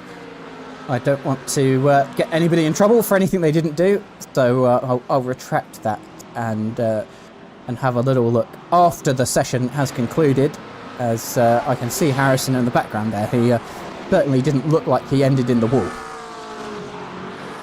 I feel like there may have been a little bit of netcode involved there, but both drivers able to keep it straight, no off tracks and no incidents, so I think that one ended up pretty okay. I'll retract my statement. In that case, it must have been some netcode there, because yeah, I can see Timo Gartner and all of the cars involved still going around the track, as Eric makes his way past Blair and up into P8 overall. Nice tidy move up turn 1, and keeps it on the curb to keep it within track limits as we continue heading off up the hill here. Someone who is looking to make some inroads forward in the pro class, Nicholas here in the 423, running up on the 144. Is he going to have a little look up the inside? Yes, he's going to place his car there, but he's not going to have enough of a car alongside in order to make a move work. Carrying a lot more speed through the exit of that corner, but got nowhere to use it. Thinking a bit more tactically, we can't just dive up the inside. He's seen enough incidents today, as we've got a yellow flag in Sector 3. Looks like Jordan Crawford's been off the road. We will have a little look at that in just a moment. Nicholas carries on behind the 144 AM class car. Matt Patton is in P2 overall. He's had an absolutely fabulous showing today.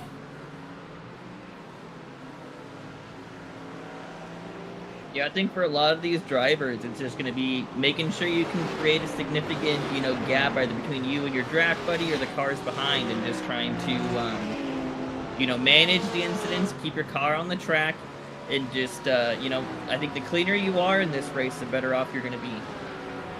Absolutely. As we're looking round here, Nicholas is continuing on behind the 144. Let's have a little look, a brief moment at what happened to Jordan Crawford here. Did he get involved with another car, or was it all by himself? There's no one around him, and through he goes, through the final couple of turns, and he just catches the curve wrong, and he's straight forward, and that has done him some front wheel damage. He's towed off the side of the track, and I think he's giving this race a miss for now.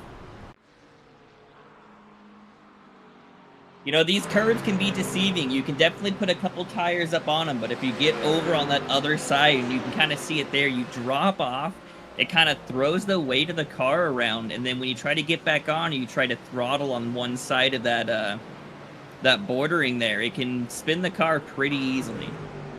Absolutely, as we're seeing Giuseppe and Rudd here having a little bit of a battle on track. And this is AM class a Pro-Am class in front, with a Pro driver behind. As a reminder, if you are new here, our drivers score position for both their overall finishing position as well as their in-class finishing position. So there is all the reason to try and keep a higher position overall as you can.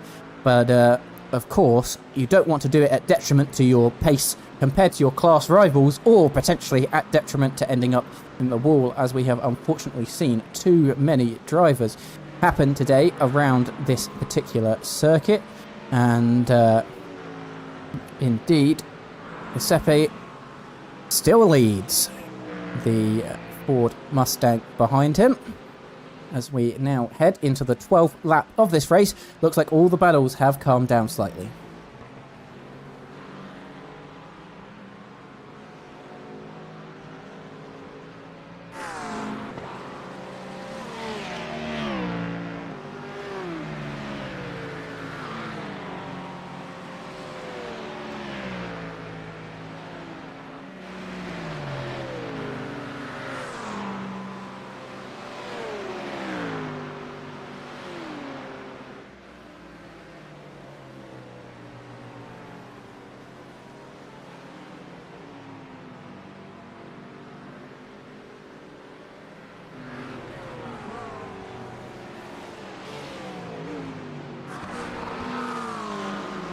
Now, this is a battle that we've seen rage throughout the field. It's Timo Gartner making his way forward in this race. He's currently right up behind Blair and very close to the rear end of him, and he's wanting to make his way forward. He's P3 in his class right now, but he's going to want to move his way upwards. 5 seconds up the road is his 1 and 2 in his class, so he's going to want to clear this car pretty quickly.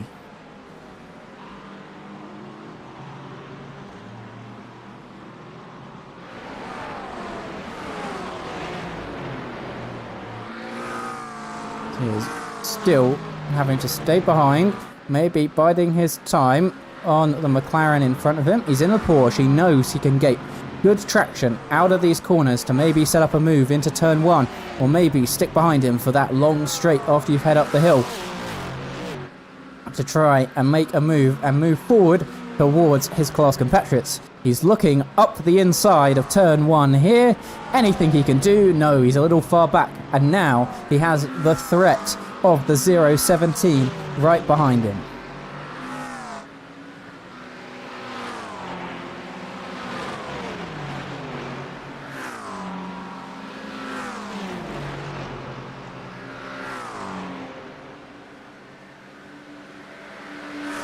Looking up the inside is Timo.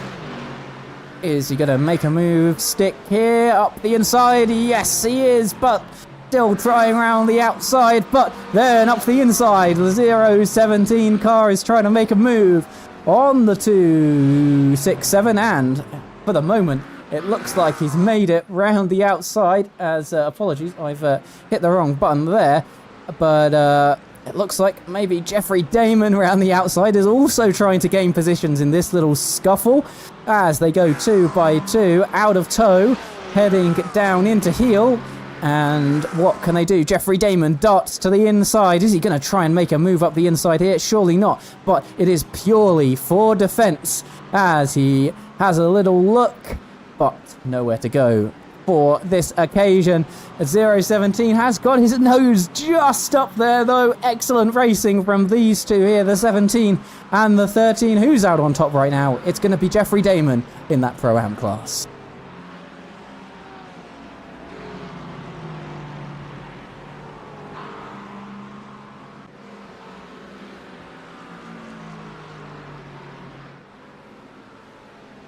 Everyone here is looking pretty good. We got a track temp up to 31, almost 32 degrees, so it's definitely heating up here as this race continues, and we'll see how much of an effect that's going to have on these tires.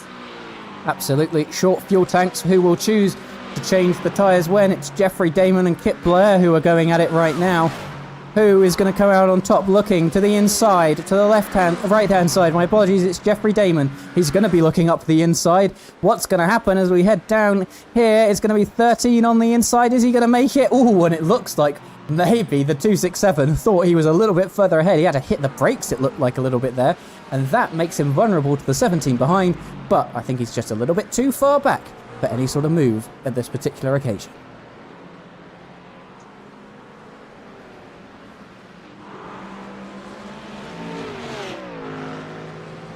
Looking a little bit further back in the pack now. We got Antonillo, Thorne and Heinrichs here. They're all very close together towards the back of this pack. They are 23 seconds behind the leader, but that's still not the worst. We're seeing some of our pro class drivers all the way 50 seconds back, approaching a lap down very shortly indeed. We've got the 144. They're all in the AM class, and Max Patton, he's taken the lead of this race, Zach. As Kovacs heads into the pits, that will be why. You know, looking through the incidents, it seems like Matt's been able to keep himself pretty clean. So he's definitely playing that, you know, race clean, keep the car on the track, stick to that race line, and it's working out well for him right now. Absolutely, as looks like we have a few cars heading into the pits for their first pit stop, with 5 minutes short of an hour, so it looks like it's going to be a 3-stop race, but that last stop is going to come right at the end, and that's going to be interesting to see if anybody can save fuel when they're going to take tyres, especially with these very high track temperatures. Yeah, you know, I think if I'm these drivers, especially with the way that this first stint is gone, I'm probably going to want to take a fresh set of tires. You know, the track is very hot. It's not going to take very long to get them warmed back up. And with how many avoidances and, you know, maneuvers that would have had to been made this last stint, it might be good to get rid of those worn tires, put on some clean ones, and see if you can make up that space. Absolutely. And looks like we got a good pack of pro drivers here have all managed to sort themselves out towards the front of the pack. 4th, 5th and 6th, the 181, the 423 and the 911. They're all together having quite a nice time at the moment. There's a little bit of separation between them as we're just seeing Nicholas lap the AM class runner of Michael Rhodes. But indeed, very interesting here to see how these gaps are shaking out with that reverse grid at the beginning of this race, and we're seeing quite a few cars now make their way into the pit lane. Max Patton is in, Vincent Squibb is still out, and whether they're able to relinquish some of that gap with some fuel saving they've done early on and do a bit of an overcut towards the end of this race. Timo Gartner in the pits though in that Porsche. He won't be doing an overcut, as this looks like the pit lap for a majority of our drivers at the front of the pack.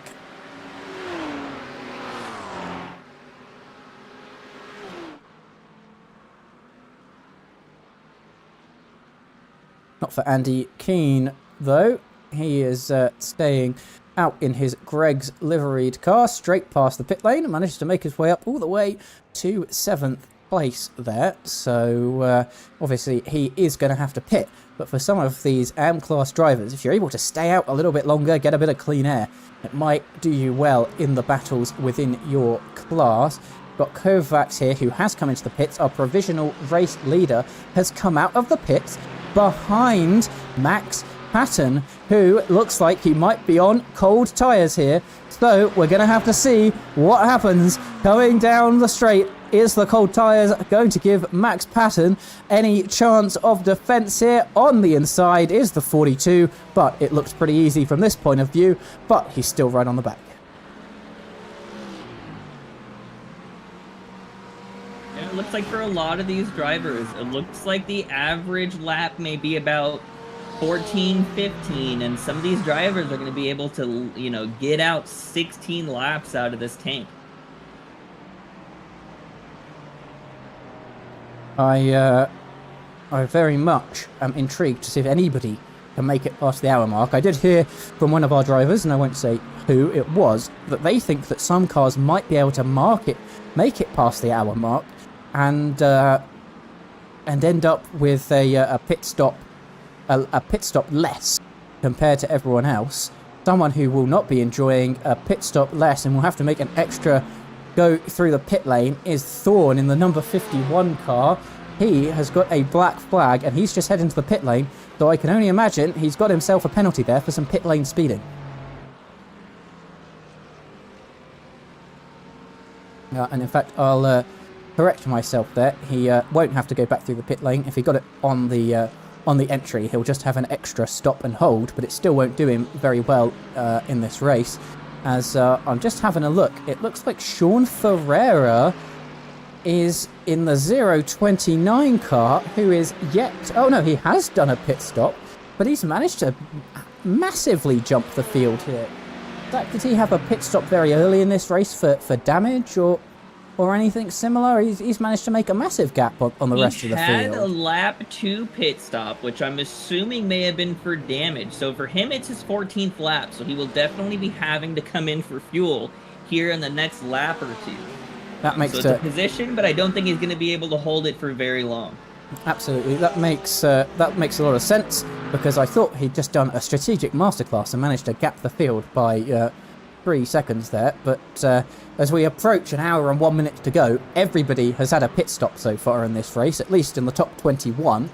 So I don't think anybody is going to be able to cut it a stop short as we get to the end without a lot of fuel saving.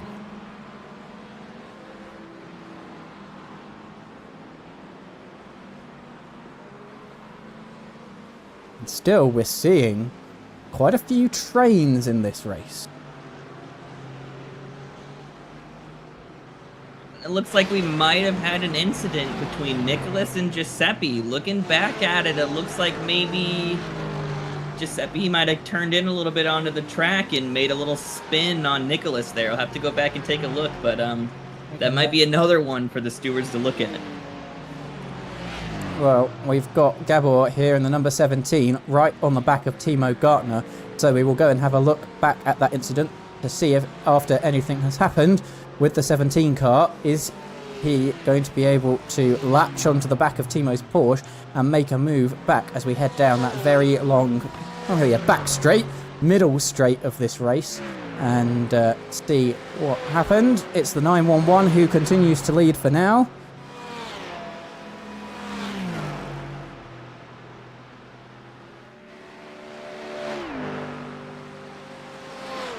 It continues the 911 who leads for now, but looking around the outside, the 017, is he going to make a sweeping move? He's around the back corner, but I think he's just going to get pushed out a little too wide to make a move here.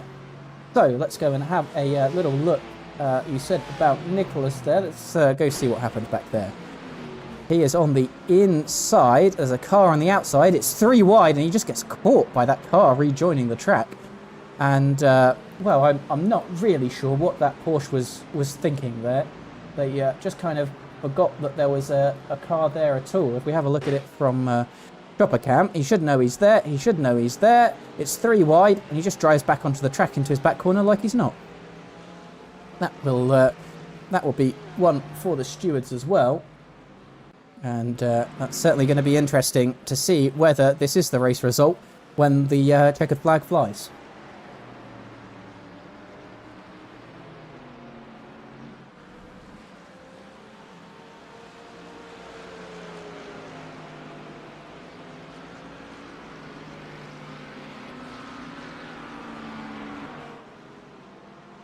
Looks like Jeffrey Damon here is missing the front of his particular Mercedes.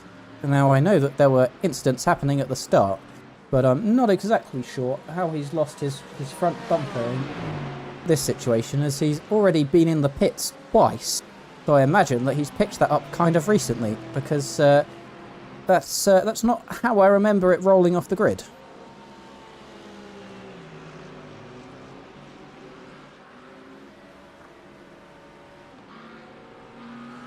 Take a look through the incidents and see. We've got quite the list going so Oh, far. and there's a car off the road, but it looks like they managed to save it from there. It's Caden who's off the road in that AM class, straight out of the pit lane as well.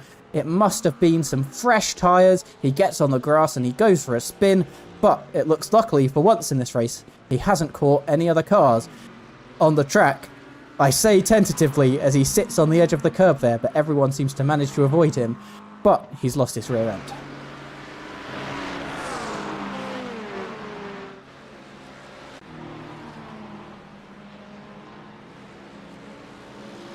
Yeah, with the track being as warm as it is, that first maybe half a lap on these cold tires can be quite dangerous with how slick the track is. Now that it's all nice, rubbered in, you got some marbles on the inside and outside, so that cold tire lap is definitely going to be quite a dangerous one. Yeah, absolutely. Especially once you've been on the tyres for a good while, as we're seeing Jan Hilden trying to make his way up through the places. He makes his way up into P19 overall, past Garcia, and he has had a torrid time here at the Glen. But yeah, as I was saying, once you've been on those tyres for half an hour, you get used to them being warm and nicely ready with the racetrack. But yeah, as soon as you head out on a fresh set of tyres, it can really catch you off guard. And looks like Jan Hilden is not being stopped from making moves forward, as he's looking up the inside of Andy Keane here, and no one will stop him as he heads up the inside. Looks like he's made that move nice and cleanly as he heads up the hill.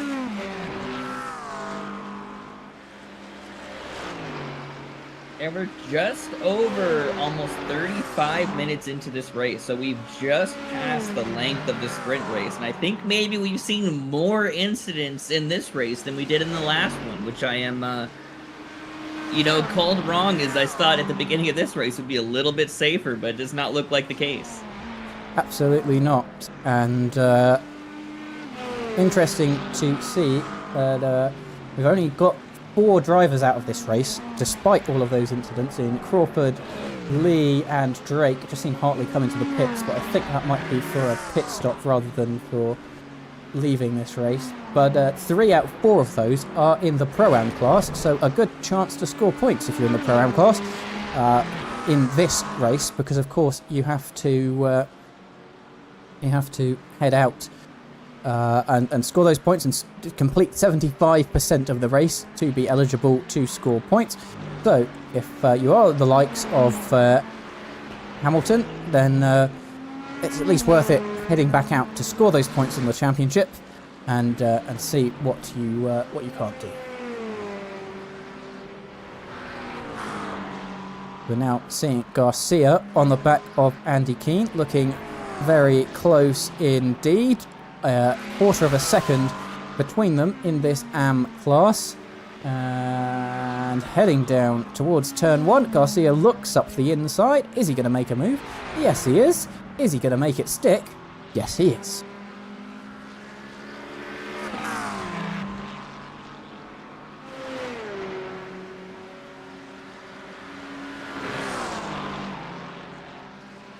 Now, heading along the back straight, might be Andy Keane, who's trying to pull a move back on him up the inside. He's sticking in the slipstream for now. They're both McLarens, so they're going to be very... Sorry, they're not both McLarens. One of them's a Ferrari, just looking very McLaren today.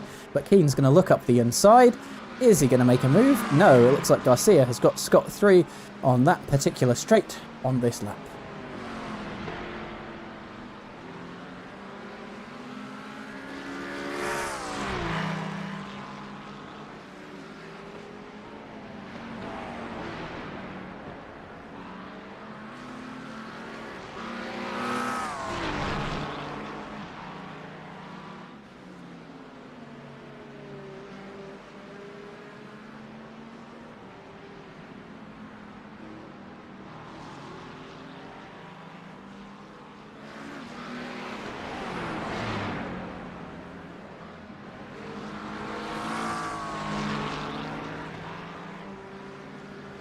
And still sticking behind at the end of this lap is going to be Andy Keane. Is he going to be able to make a move on Garcia, P7 and P8 in this AM class? Saro heads into the pits. Looks like we've got a few drivers who are off pit schedule, but Andy Keane looks a little bit too far back on this particular lap to do anything. He's really going to have to get a good run down that back straight, and it didn't happen for him last time out. Someone who has been making moves in this race is Jan Hilden. He looks up the side of Sean Ferreira, and Sean looks like he very much let him pass there, not competing for points. Jan Hilden 22 seconds behind the next car in front of him. And actually, we can see that battle of Keane and Garcia right in behind. Keane looks to the inside. And he's going to make it stick up that inside as well. Very nicely done. And I think these two might be battling down that back straight for quite a while to come.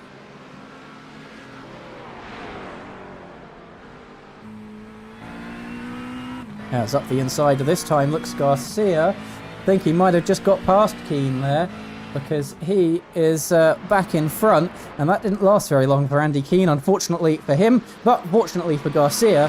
They've got no one around them. It's going to be 6 seconds to the next car in front and 16 seconds to the next car behind. It's not like they're going to be slowing themselves up into another battle, and they're in a reasonably clear bit of racetrack as well.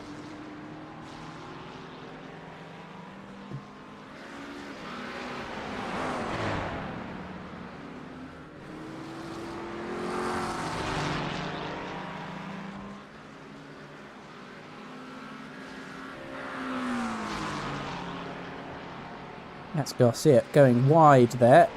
Might have picked up a 1x, but luckily didn't pick up a slowdown. It has got Andy Keane right on his back. Once again, heading down towards turn 1, and we might see a little repeat of what we saw last lap, but Andy looking an awful lot closer than he did on the previous lap, as Garcia trying to use as much of the curb on the outside to carry as much speed as possible, but that slipstream is almost inevitable on this racetrack configuration, and Garcia looks like he clipped the wall there. That is not going to help his pursuit as we head down this straight. Doesn't look like he did a massive amount of damage. He's doing a bit of weaving. I'm not sure if his car is crabbing along or not, or whether he is just trying to work out how exactly that car is still stuck together. He looks like he got away quite lightly with that tap on the wall, and actually keeps Andy Keane behind him, which is quite surprising, given that he tapped the wall. But I can't see too much damage on that McLaren for him to have slowed him down, just the initial tap.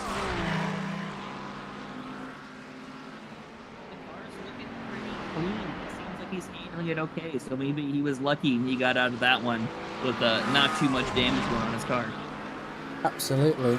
And we're seeing, if we have a look back towards the front of our field now, it is still Max Patton who is leading the way right now.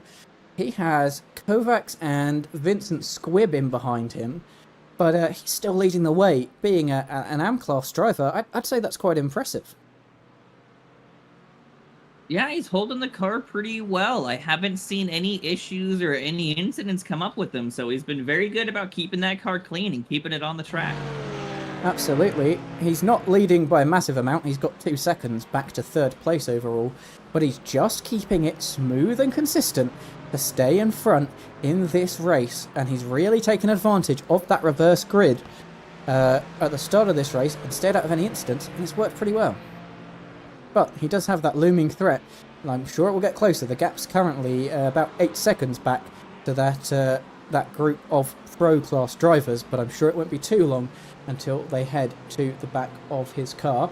I'm seeing that JT Sawyer and Simon Hartley have had incidents. They don't look like they're related at all. JT round here just goes for a little spin and a little kiss of the wall all by himself, but does keep it rolling and collects nobody else along with him. Now having a look at what happened to Simon Hartley, I have a horrible feeling I know what's going to happen here. The rear of his car did not comply, and that's a horrible angle to go into the wall at.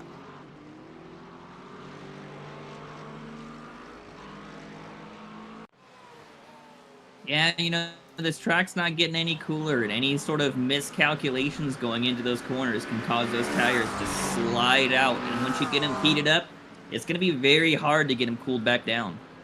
Absolutely. it's still Garcia and Keane who are battling towards the back of this pack, and Garcia having a little wiggle there, maybe a result of some of the damage he picked up a little bit earlier on.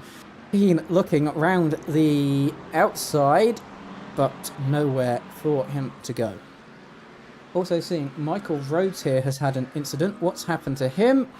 As he's coming up around here, I think he might have done the same thing as JT Sawyer, but with a bit more pizzazz as he goes for a little spin there, but indeed continues on his way forward.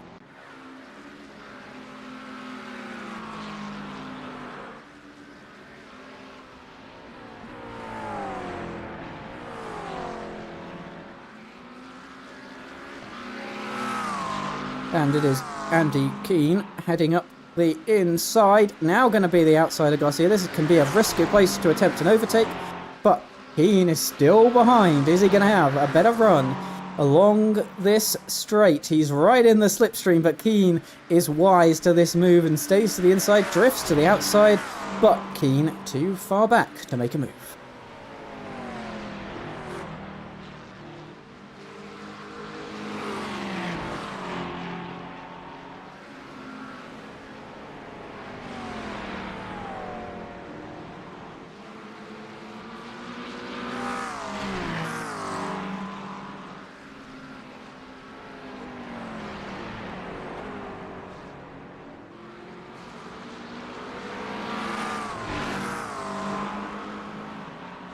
And looks like they've got a lapped car in between them there. I can't exactly see what number is written on the front of that particular car,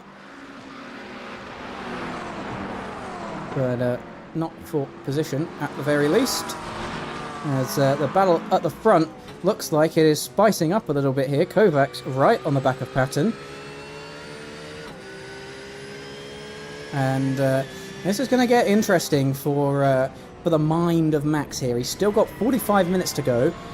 We are halfway through the race, so there is still quite the distance. But he has to think, I've got Pro-Am drivers behind me and Pro drivers coming up pretty quickly. I don't really want to end up in a wreck for people I'm not fighting in my class, but also that sweet victory is very, very powerful indeed when you're sat in that seat and there's a little bit of your brain that says not to let anybody pass.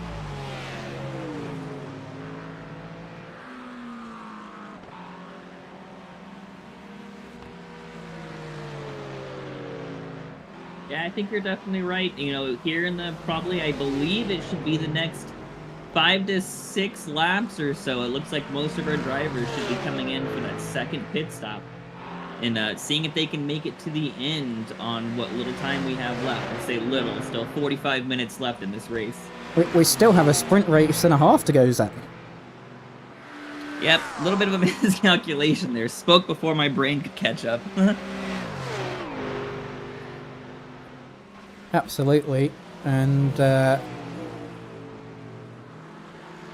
indeed, we are very much seeing a sprint race result play out here. It is the result of the sprint race that has set up our top 3 at the moment, with the pro class drivers quite far back. Someone who has been making amazing strides in this race, Jan Hilden, is all the way up to P13 now.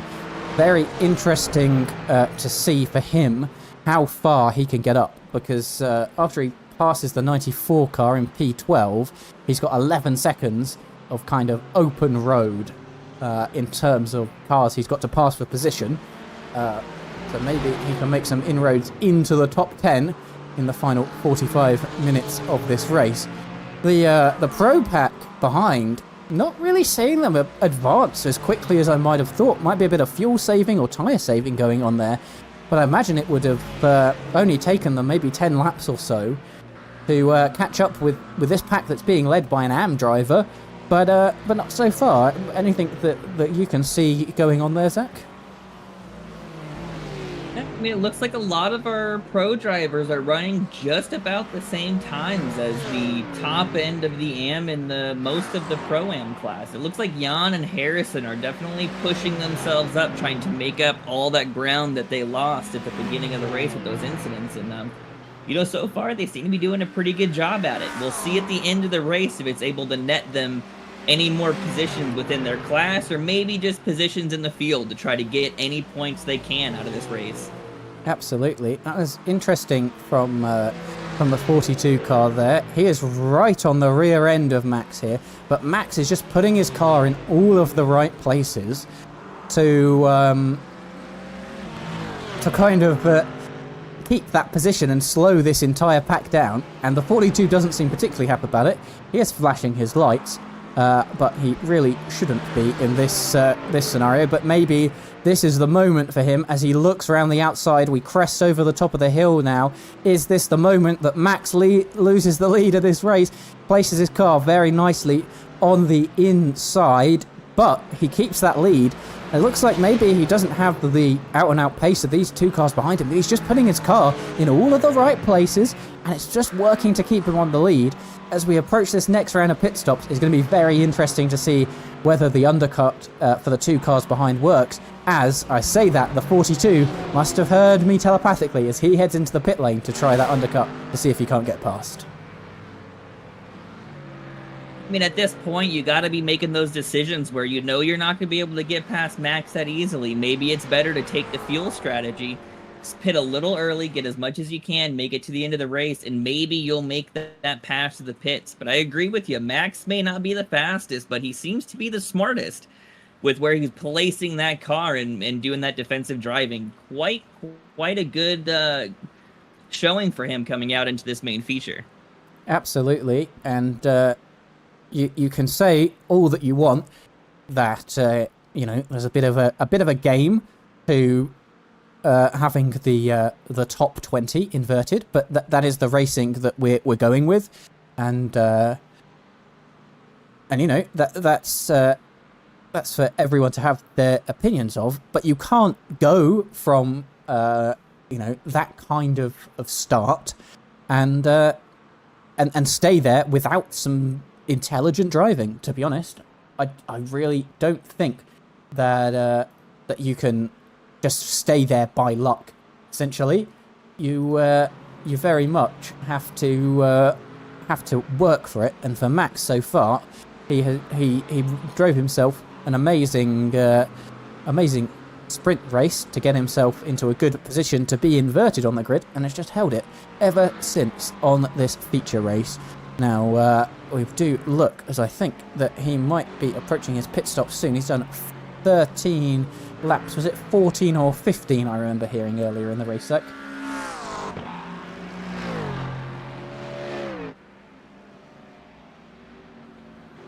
Sorry, looks like I hit my mute button on my mic there. Is it 14 or 15 laps where you're expecting for drivers to be able to get on fuel? And yeah, for most drivers, it's looking about 14 to 15 laps, and those that are doing any fuel saving, they're able to stretch that out and maybe get 16, and it looks like some drivers are even getting, maybe 17 laps out of this, but I think 16 is just about the max that you're able to get out of a full tank here.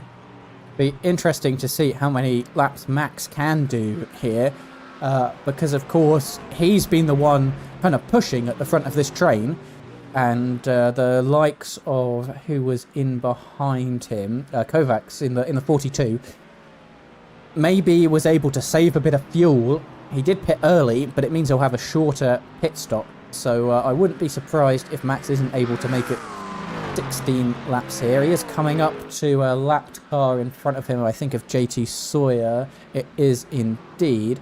And maybe this will be his opportunity to pit so he doesn't have to actually pass JT here. JT running in 21st place overall, which is going to be a 9th place in his class, the last of his class, not to be lapped, but for how much longer? Is Max going to take this opportunity to pit? He looks to the inside, and he is heading into the pit lane there, and it is going to be 15 laps for him, and that's going to give Vincent Quibb the lead. but I do want to see how this is going to work out after his pit stops have completed, as 2 more cars coming in the pits behind him of Timo Gartner and the 017 as well. And it seems like it is very much pit stop time in the on pit road here to see what can't go on, as Brandon Vincent Squibb is lapping JT Sawyer here. We expect him, being Vincent Squibb, in at the end of this lap, but not until he's got past JT Sawyer. And we'll see how our top 3 in this race all work out, and maybe this is the time for the pro drivers to show what they've got and make up a bit more time on those Pro-Am and Am drivers currently in front of them.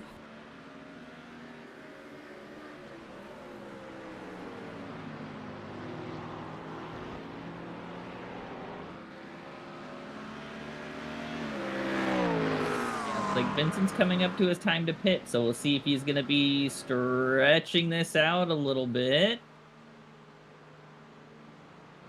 Have another look back at him, but what I did notice is that Max Patton got 5 seconds on Kovacs there. He must have had a massively shorter pit stop.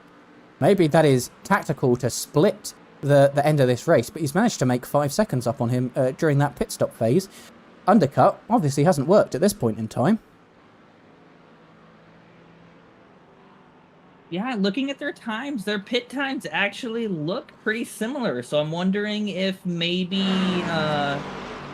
Daniel didn't have such a great time coming out of the pits on his first lap, and that might have caused him to lose a little bit more time than he thought he would. Yeah, all important. I mean, it can happen in pit lane as well. If you go a bit too far forward on your pit stop, on your pit box, sorry, you lose a good couple of seconds there, and reversing back up and getting in the right place. But yeah, the outlap as well can be all important with that as well.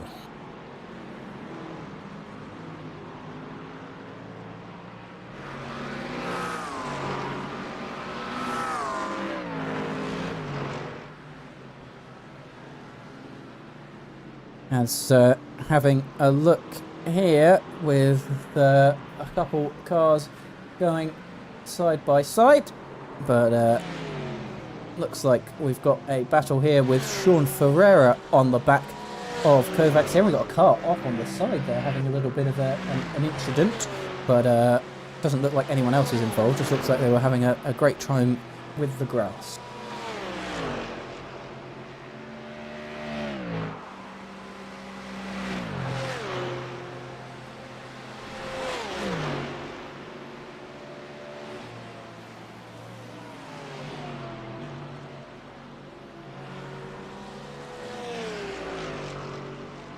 Blair heads into the pit lane. It looks like they got a black flag, I think potentially separate from a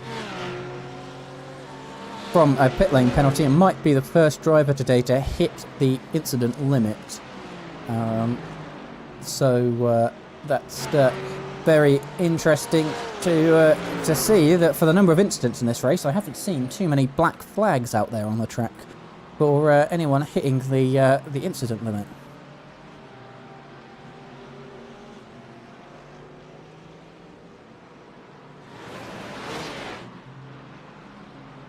As we're seeing a battle here, Stefan Heinrichs and David Michael Saru here, who is going to come out on top out of these 2 particular vehicles. Very different looking cars here for the McLaren and the Mustang. Is David Michael going to have a look up the inside? No, he's just going to tuck right back in behind him.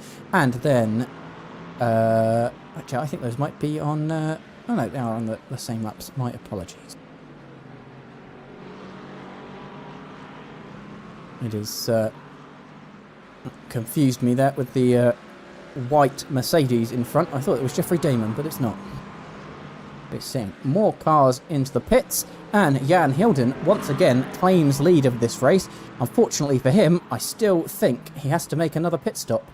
After getting caught up in that incident, he leads the race overall for now, but yeah, he's still got to make a pit stop and will fall backwards again. But We really are seeing quite the build-up of Pro Class drivers all kind of coming together as one homogeneous blob.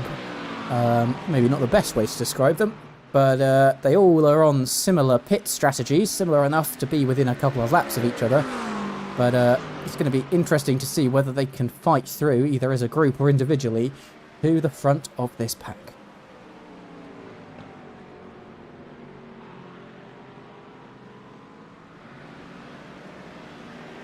Yeah, it looks like a couple drivers on this second stint were able to pull out 16 laps, but not as many as there were on that first go-around. That's very interesting to see there.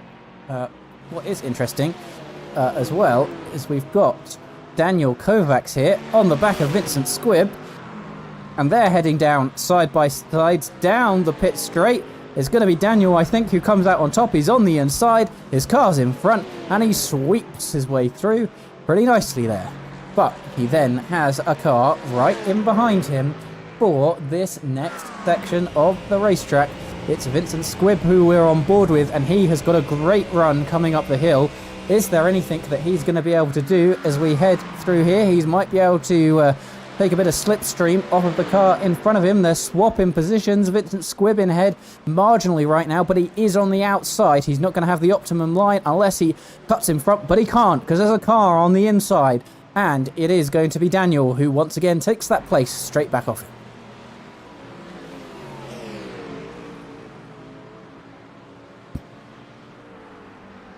Now, this lap car in front of Hamilton will not be wanting to get involved in this battle at all, and he doesn't.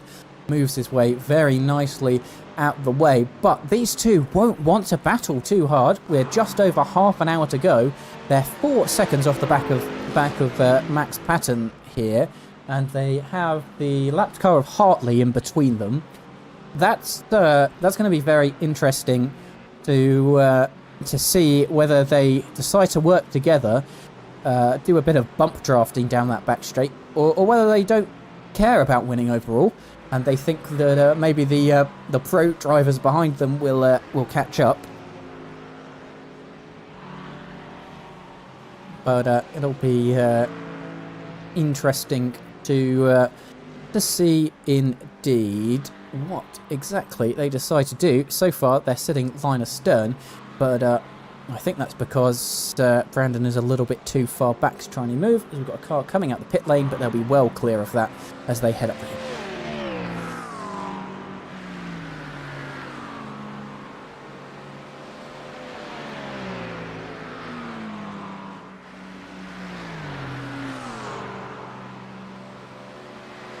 Looks like Daniel is very much of the opinion that he is having to defend, and I think Brandon is of the opinion that he is going to attack as he looks around the outside, but there's no space for him on this occasion, and he's just going to stick in behind. Is he going to try a move coming down here? Yes, he is. He's going to look round the outside, but once again, there's nowhere to go, and these two are just going to be slowing each other up. 4.3 seconds the gap now to Max Patton, and coming up to 6 seconds behind these two.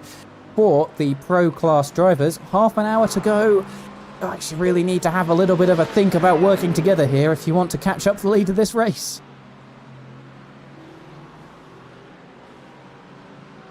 Yeah, I think the results here are definitely a bit surprising, but looking at the incidents and who is able to keep it clean, maybe it's not so much. Indeed. Very interesting indeed. It looks like Molina has given up. They got a black flag and they are out of this race. So that's going to give positions to other drivers in that class, and they drop down the order now. But we're still focusing on this battle between Daniel and Brandon here, because they're very close together and they're very close towards the front. But yeah, very interesting indeed to see whether they should really be working together, give a bit of a push, try and catch up with Max.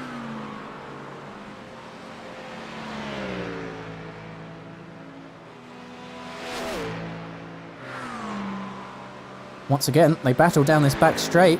Brandon up the, around the outside on the left-hand side of the racetrack. He's going to try and sweep round the outside, but once again, we're seeing a repeat of what happened before. He almost tickles the back of Daniel's car there, but for now, he is staying behind, but he's not letting this this loss of Max Padden in front of him calm down his battle to any degree. And if I was Max right now, I'd be feeling pretty good about my position out there on the racetrack. Ham class driver, 5 seconds is the gap between him and the next car on track.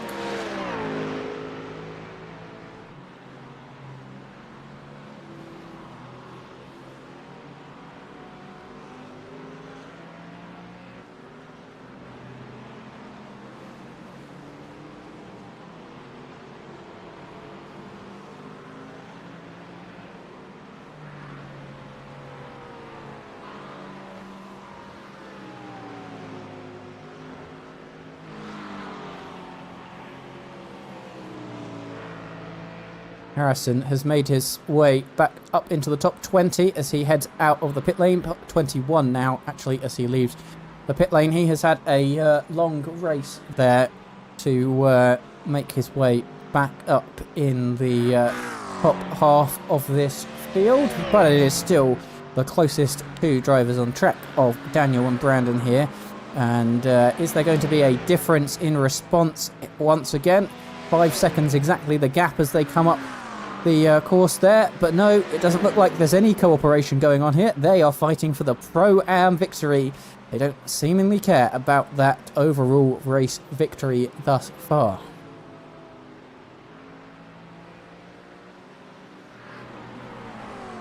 And once again, it is Daniel who comes out on top in this particular tussle, and I just kind of try to get inside the psychology of Brandon here. I'd surely be thinking, let's just push along for the next 20 minutes and we can fight it out at the very end of this race and see if we can't be fighting over the overall win. I don't know about you, Zach. Yeah, I think at this point, I'd be trying to work together and trying to push up. But, you know, I think right now, Max probably is encouraging what's going on, getting himself a little bit more of a lead and taking away a win that perhaps he never thought he'd be getting today. Absolutely. Very interesting to observe. In the past few minutes or so, we've seen Gabor has been out for a crash here, coming out of the pit lane. It unfortunately looks like he's got his teammate coming out there. Let's hope they don't touch. He doesn't, but he goes into the wall and makes himself backwards across the track, actually getting away with it reasonably lightly in this particular circumstance, and leaving lots of room for cars to pass him on the inside. Very good indeed. And Garcia as well might have had an incident coming up here. Is it a bit too much power? It's a bit too much power. A bit of flair, but actually keeps it facing the right way on the road, if not surprising Michael Rose a little bit with how slow he was going.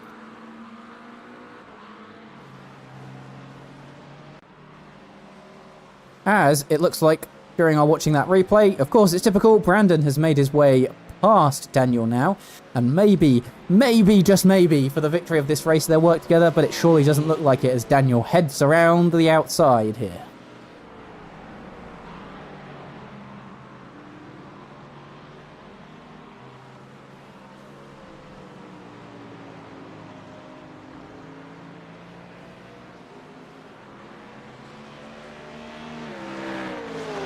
Looks like we're closing in on the last 20 minutes of this race, and I think I agree with you. It doesn't look like they're working together too much to try to catch Max. I think they're both kind of focused on that class victory maybe and losing sight of, you know, the overall positions. Indeed. Well, I've seen here that the pro drivers, 24 minutes to go, they're 5 seconds behind. You can actually see the first of the pro drivers in the back of your picture just there. They're now catching up with this little tussle. And I'll tell you something for nothing. If I was them, I wouldn't want to be getting caught up with the pro drivers at all. So maybe they will have to have a little bit of a think about whether they want to work together, not for the victory of this race, but to preserve their current position, because the way they're going, gap's down to 5 seconds. As soon as those pro drivers can smell the fumes of those two cars in front, they're going to absolutely go for them to see what places they can't make up. Yeah, I think you're right there. And again, I think for Max, he's hoping they catch up. He's hoping that gap closes. He pulls away further and further, and it's looking more and more like he might just be able to pull out with a win in this race.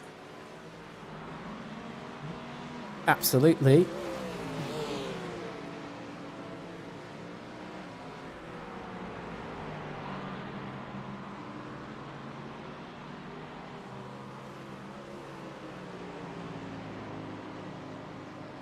As we see now, Brandon Vincent Squibb is actually starting to pull a little bit of a gap, it seems, here on Daniel. He's kind of weaving to break the slipstream. Looks like in the back half of the lap, he's able to pull a gap on the Porsche, and then the Porsche catches up again down the straights because of how powerful the slipstream is around here. It's very interesting to see. Porsche not particularly well known for its straight line speed, but it has been a monster in iRacing this season, just based on all of the tracks that official races have gone to. So I can see why he's weaving across the road to try and break that slipstream, because I think that is what's stopping him from running away. And look at that, you can see them like piranhas in the background. Those group of 3 pro cars are starting to close in on our Pro-Am drivers here.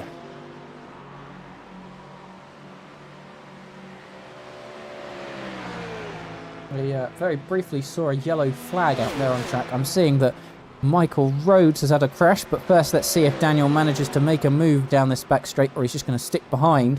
I think on this occasion he might be sticking behind. He makes a little wobble, but he's just behind. We'll come back to them, I'm sure, on the next lap. Let's have a look at what happened to Michael Rhodes here. He's got no drivers around him, and he just goes for a spin all by himself, taps the barrier, taps the wall, and that has not gone well to him.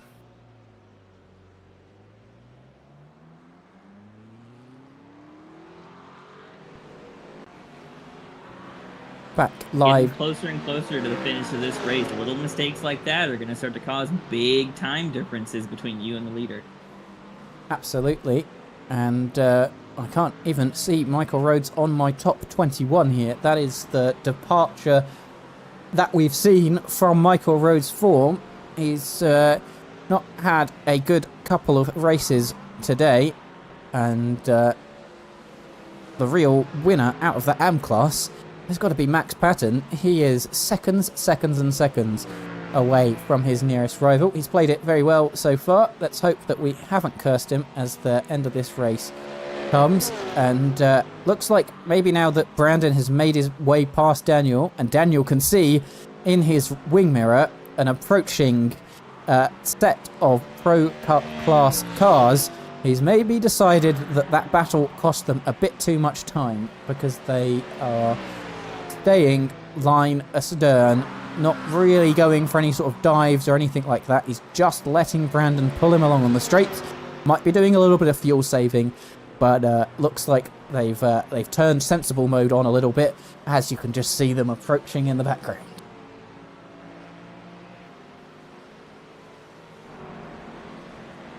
Yeah, it seems like they've definitely leveled out now, but in my mind, I'm wondering if it's just a little bit too late to either, one, keep themselves from the pro cars behind, or two, even be able to catch Max up in front. I tend to think, Zach, that their chance to catch Max expired a good 10-20 minutes ago, because he's got a 6.5 second gap now, and that's quite a lot to surmount. That's quite a lot to gain back in the final 19 minutes of this race, especially because their pace has been pretty similar as this race has gone on. Wouldn't say it has been worlds apart, Max being slightly slower, of course. I would certainly be more worried about that pack approaching. We're riding on board with the leader of that pack now, Eric, and he very much is seeing those cars. Maybe it looks like they're having a little bit of a battle once again, and thinking, well, if they're going to slow themselves down for me, then I'll more than happily take the place.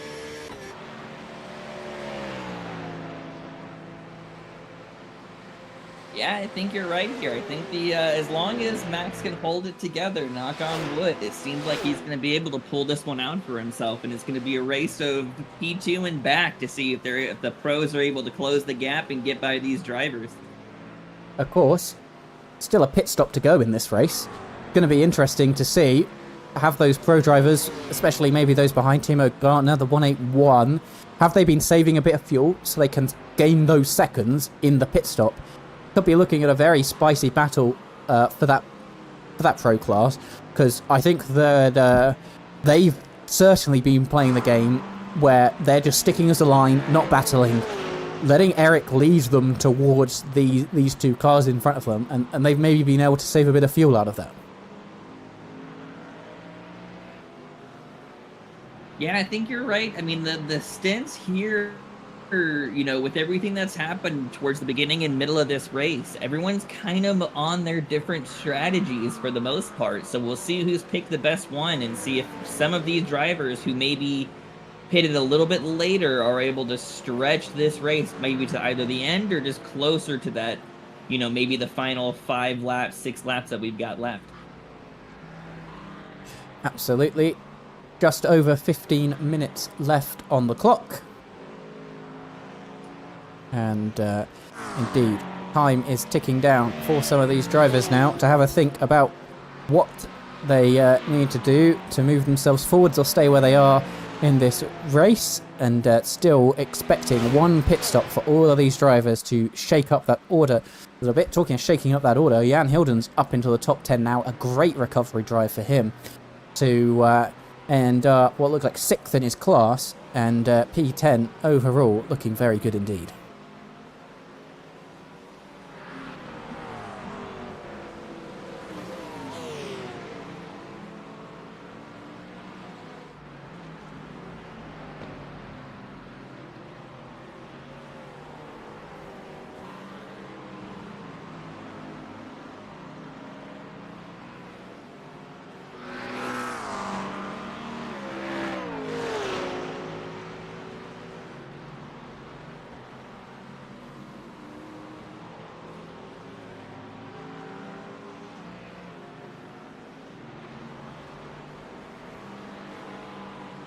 Daniel cleaning off his windscreen now. Gap coming down to 4.5 seconds to the pro drivers behind him.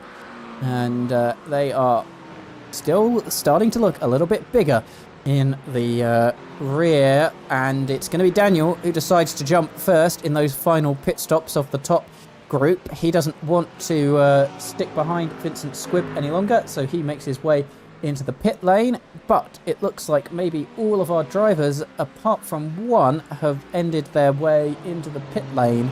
It's going to be the 63 car who heads into the pit lane with his teammate. It's going to be very interesting to see at the end of this race, to see whether that is going to make a difference, whether he's going to try and push him forwards, or any sort of team play going on here, or whether they've just run out of fuel. But it makes Timo Gartner now the lead car in that pack. See how many laps he's done on his tyres and fuel. He's done 13 laps overall on his tyres and fuel. So he can potentially squeak out a couple more. It's more of a decision of if he wants to and how much fuel he saved. He has got the 181 Mustang in behind him. And we will see whether he decides to pit on this lap so he's not being the tow anymore, or whether he's going to try and use some fuel advantage that he potentially got from sitting behind the cars in front of him for the past few laps, and how that is going to play out in comparison to Vincent Squibb and Daniel in the 42. Daniel coming out in a bit of traffic. He's a second behind the 94 car, and see how that works out. Let's have a look at where he is on the circuit right now. He is, as you can see, a second or so behind the 94 car, who he will want to get out of his way quite quickly if he wants to get past Vincent Squibb through an undercut, and not get caught up by those pro class cars either. Let's have a little look at where Gartner and Co are. They've continued on for another lap, 14 and 13 laps for those two cars respectively, so they are very much staying out on the track and using a bit more fuel that they have. Max Patton, our overall race leader, is on 14 laps. He's had no one to tow him round particularly. Heinrichs comes into the pits now, so we will see how this order really shakes out. Having a pit stop with 10 minutes to go is really going to make the end of this race quite interesting. Who's done their fuel right, who's changing maybe one set of tyres, two set of tyres, no tyres at all if you don't have enough time in fuel, which you probably won't with 12 minutes to go. Yeah, I think you're right. I think for a lot of these drivers, it's probably just going to be a splash and dash as they try to get out of there, maybe keep the tires they've got on versus trying to warm up any new ones, and then just see if you can pull away and make it to the end of the race. Absolutely agree with you there, Zach, as we watch Timo Gartner come around the final couple of corners of this race. 12 minutes left on the clock. Let's see if he comes into the pits this time. I imagine potentially, yes he is. He goes below the yellow line there. Into the pits he goes, but Gall behind him, who has done one less lap, has not come into the pit lane, so he is going to continue on around the circuit. Max Patton also into the pit lane. That makes Brandon Vincent Squibb our overall race leader now in the 46 car. He's got quite a lot of lapped traffic in front of him at the moment. He's got Blair in front of him as it stands, I do believe. And he's going to want to clear these guys pretty quickly because he's got that extra time out on the track. He's not going to want to get held up as a result of it. Especially because he is fighting very closely indeed with Daniel in the 42. But looks like he might actually have a good couple of laps extra at the end. And of course, that is going to mean a faster pit stop for him. And looking actually a bit further back at how this has worked for our pro drivers, both Timo Gartner and Kovacs here, they've both pitted, and we were saying about the pro cars catching up. Timo, 1 second back to Daniel at this point in time. He has absolutely played the pit stops correctly, and now I think he has a chance at P2 in this race, don't you, Zach?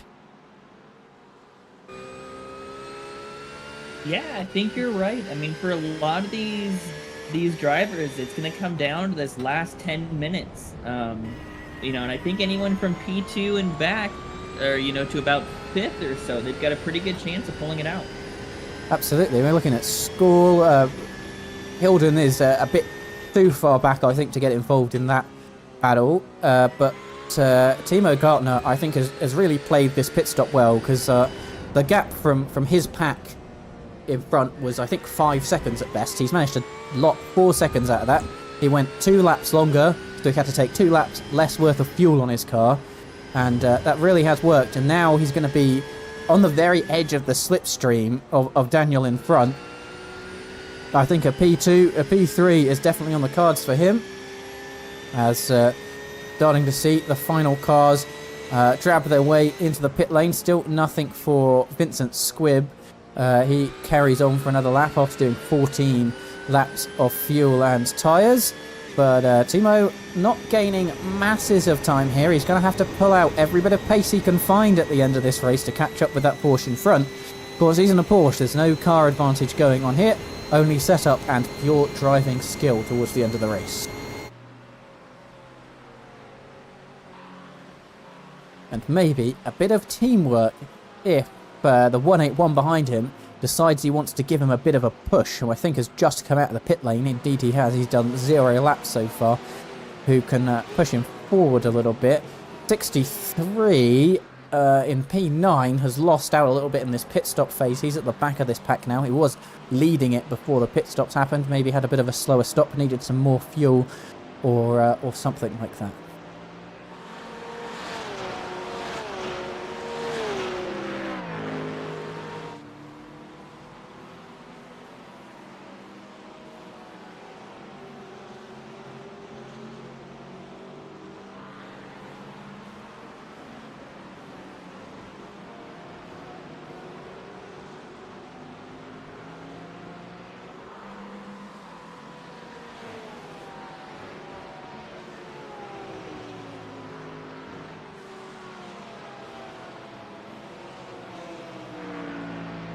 Looking like we have 5 laps to go in this race. Is it going to be enough for Timo Gartner here to push forward against Kovacs or Vincent Squibb, who has once again gone for another lap of fuel in this race? He is going to have to pit before we get to the end, unless he has been as light as a feather on that throttle pedal, which I don't believe is even possible around this racetrack.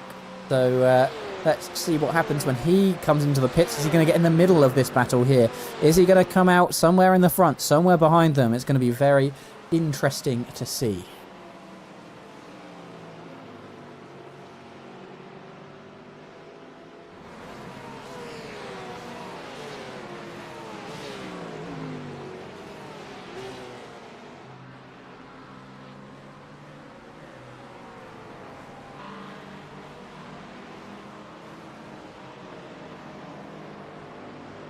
Looks like Sean Ferreira and Andy Keane might be exchanging places there, but Keane is very close to heading into the pit lane, and we're seeing Vincent Squibb into the pits now. We're going to have a little look at him and see where he comes out. He trundles down the pit lane. He's going to come to a stop, but he's not going to have to stop for long. In fact, he might have already stopped. No, there is his box. And how long is this pit stop going to be for him? He gets going once again. Where is he going to come out in this racetrack? He's going slow. Max Patton he sees right in front of him, and that is going to be a quarter of a second away from the race lead. How on earth has Vincent Squibb pulled that out?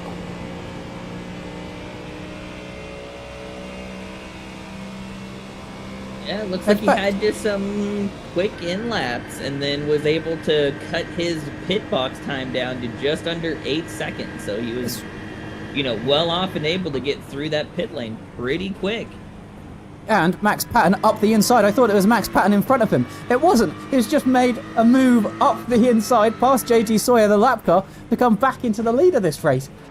Crazy stuff at the end. With 5 minutes to go, we've seen Max Patton's 7-second race lead taken away from him, and now he has what we can only presume to be a faster Vincent Squibb right behind him. That's insanity if I've ever seen it. He's made up 7 seconds in his pit stop. And now he's down the inside for the race lead. And make all the right decisions. Ooh, that was close. Absolutely right from Tom in the chat. A fuel-saving masterclass from him. He's a half a second off the race lead.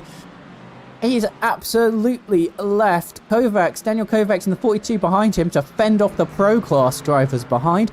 He's going to have a go at the overall race lead with Max Patton here. And he is going to have the slipstream as we're looking at 3 laps to go. Jan Hilden heads into the pit lane to fuel up for the final time in this race. He's going to drop back quite a way because of this. And he was involved in that incident at the start.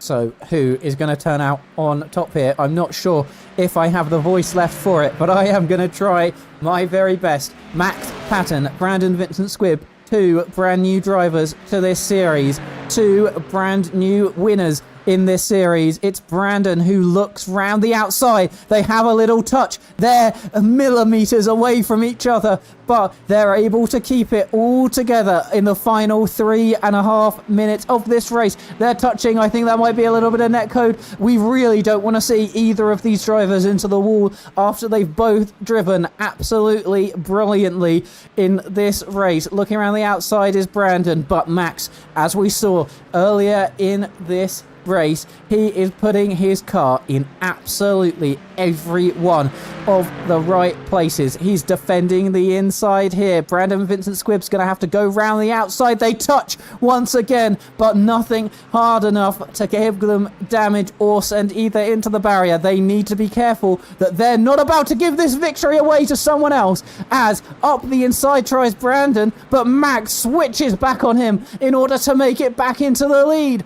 This is absolutely insane driving as it drops down. There are 2 laps to go in this race. Who of these 2 drivers who aren't supposed to be here are going to end up in the first and overall win position of this race? There is a third of a second between them, but there are hundreds of points to separate them as Max goes very wide at turn 1. Surely he's going to get a slowdown for that, but no, nothing awarded by iRacing. The stewards will be wanting to have a look at gaining an advantage off the track, but that's not what we're worried about now, because Max Padden has a run on the back of Vincent Squibb has a run on the back of Max Padden here. He's looking round the outside. They are squeezing each other and not giving each other a single millimeter on this track, but it is Max Padden who keeps the position for now. He is on the inside. He's putting his car in all of the right places to try and stop Brandon in this race. He's absolutely pinpoint perfect. There is not a place for that Ford to go. Once again, a little tap looking around the outside for Brandon. Nowhere to go.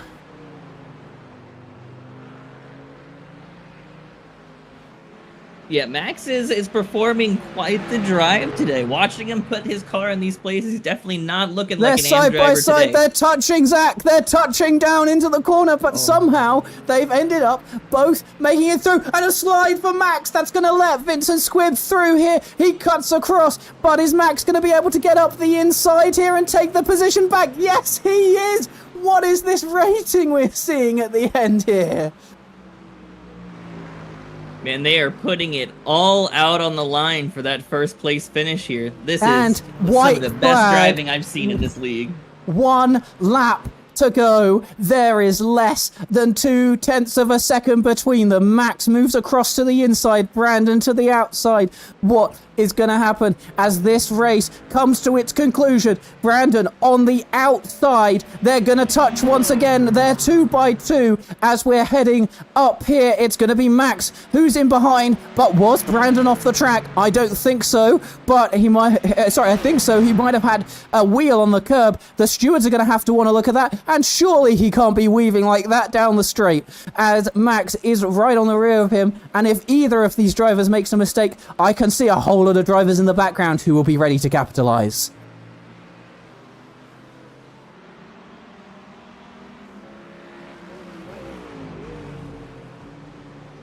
As we're heading into the final part of this race, final corners to go. Brandon Vincent Squibb is the driver in front. It's Max Padden 4/10 behind him, but is that going to stop him making a move into these final couple of corners? He's pulled out the gap to 0.7 of a second. What on earth is going to happen here? Is there going to be either driver to make a mistake? It surely seems like the only way for Max to get past at this point. He's dropping back off. But in those final couple of laps, we've seen drivers off the track. We've seen some interesting weaving, and I don't think this race result is going to be anything but certain until it's gone to the stewards' room. Rounding the final corner, it's going to be Brandon Vincent Squibb who wins this race at Watkins Glen, and Max Padden in behind him. An amazing result for the AM class driver. Coming in behind, we're going to have Kovacs, Gartner, School and Gerhard, and then an amazing recovery drive from Jan Hilden to finish P7 overall, P5 in his class. Vera Djokovic all coming in behind, and Zach, what a race we've seen today. Definitely not what I expected, but man, that led to some awesome racing there in those final couple laps between Brandon and Max there. I think that is some of the best racing I've seen, not only in this league, but any race in iRacing of recent memory. It hasn't been without its controversies, the race today, but at the end, it all came down to pure racing, surely.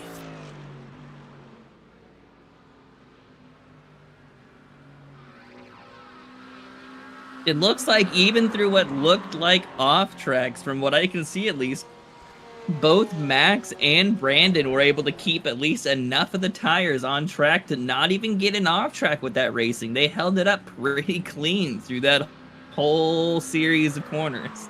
Now that is going to be Very interesting to see indeed.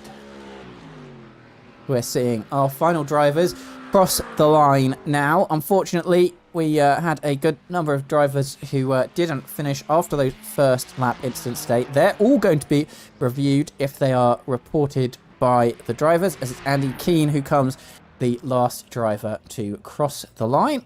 And, well, let's take it now to our class podiums for the end of this race.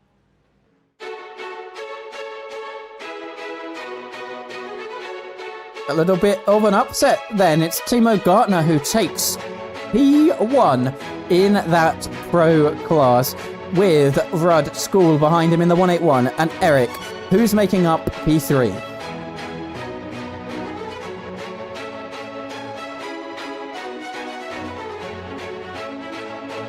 It was controversial at the end, but I don't think anybody will be taking away the Pro-Am win from Brandon Vincent Squibb in this particular race, because it was Daniel Kovacs who was a good number of seconds behind, who ended up in P2, and Gabor in the 017 in that Aston Martin.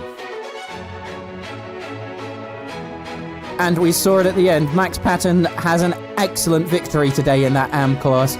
He takes the top spot of the podium with Stefan Heinrichs in behind him, and Sean Ferreira makes up the podium.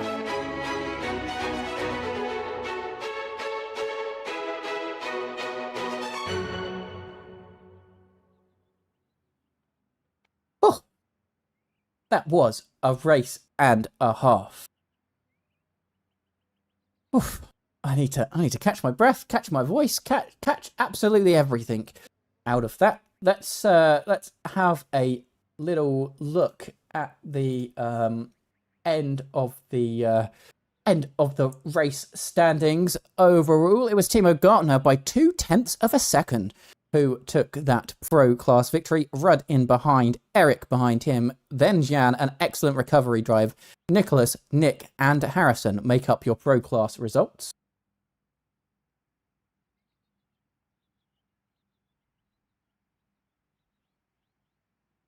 Pro-Am, Brandon Vincent Squibb, followed by Daniel, Gabor, Giuseppe, Akos, Jeffrey, Alistair, Jordan, Alexander Drake, Matty Lee make up your Pro-Am. And then finally, Max Patton, Stefan Heinrichs, Sean, David, Andy, Thorne, Kip, Garcia, JT, and James. Michael Rhodes 4 laps down, Simon Hartley 6 laps down, and Antonello and Caden don't make it to the end of the race.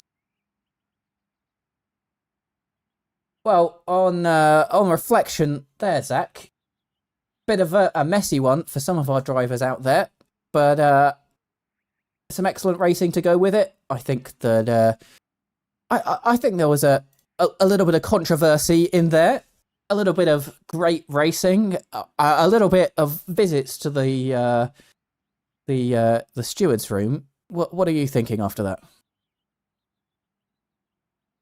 Yeah, I mean, it was a great race when drivers were able to keep it clean. I think it's going to be definitely interesting to see how these results work out after all the reporting and the stewarding is finished up. But I think for some of our top drivers like Max, he's got to be very happy with how he was able to run his race today. Absolutely. And I think there'll be a few drivers who maybe we didn't see a massive amount of who had excellent races as well. I'm actually going to hand over to you, Zach, to do any to do any interviews, as my voice has absolutely died. It was dead after the first sprint race of this. So I'll let you take it away for anybody who wants to be interviewed.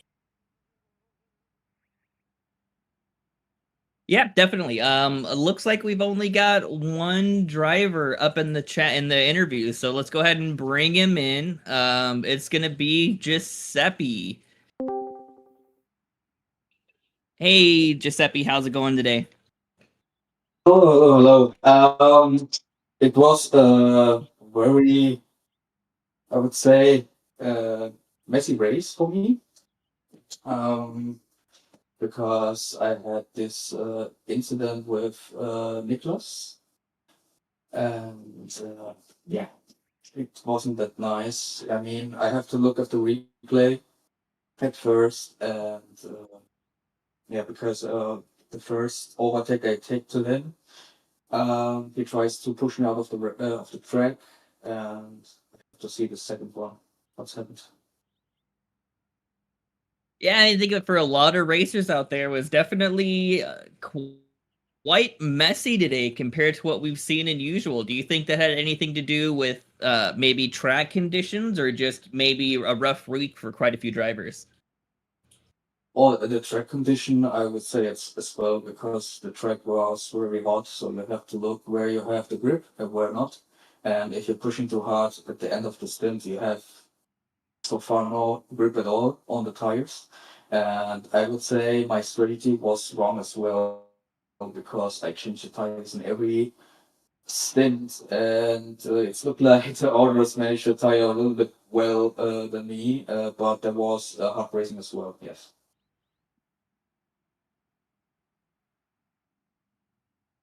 So, well, all right, we'll go ahead and we'll let you go. It was a great race that we saw today, and I think you, if I can remember right, I think you ended up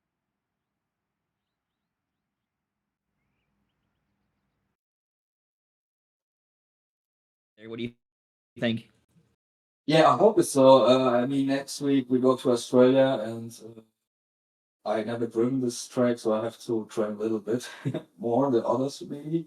But at the end, I mean, P4 is really good, and it's better than Spa, because there I make a mistake myself, and then I put the pin one on the trash, you know. But it's really fun, and I see forward for the next race. Thank you. Awesome. Sounds good. Well, have a good weekend. We'll see you next weekend.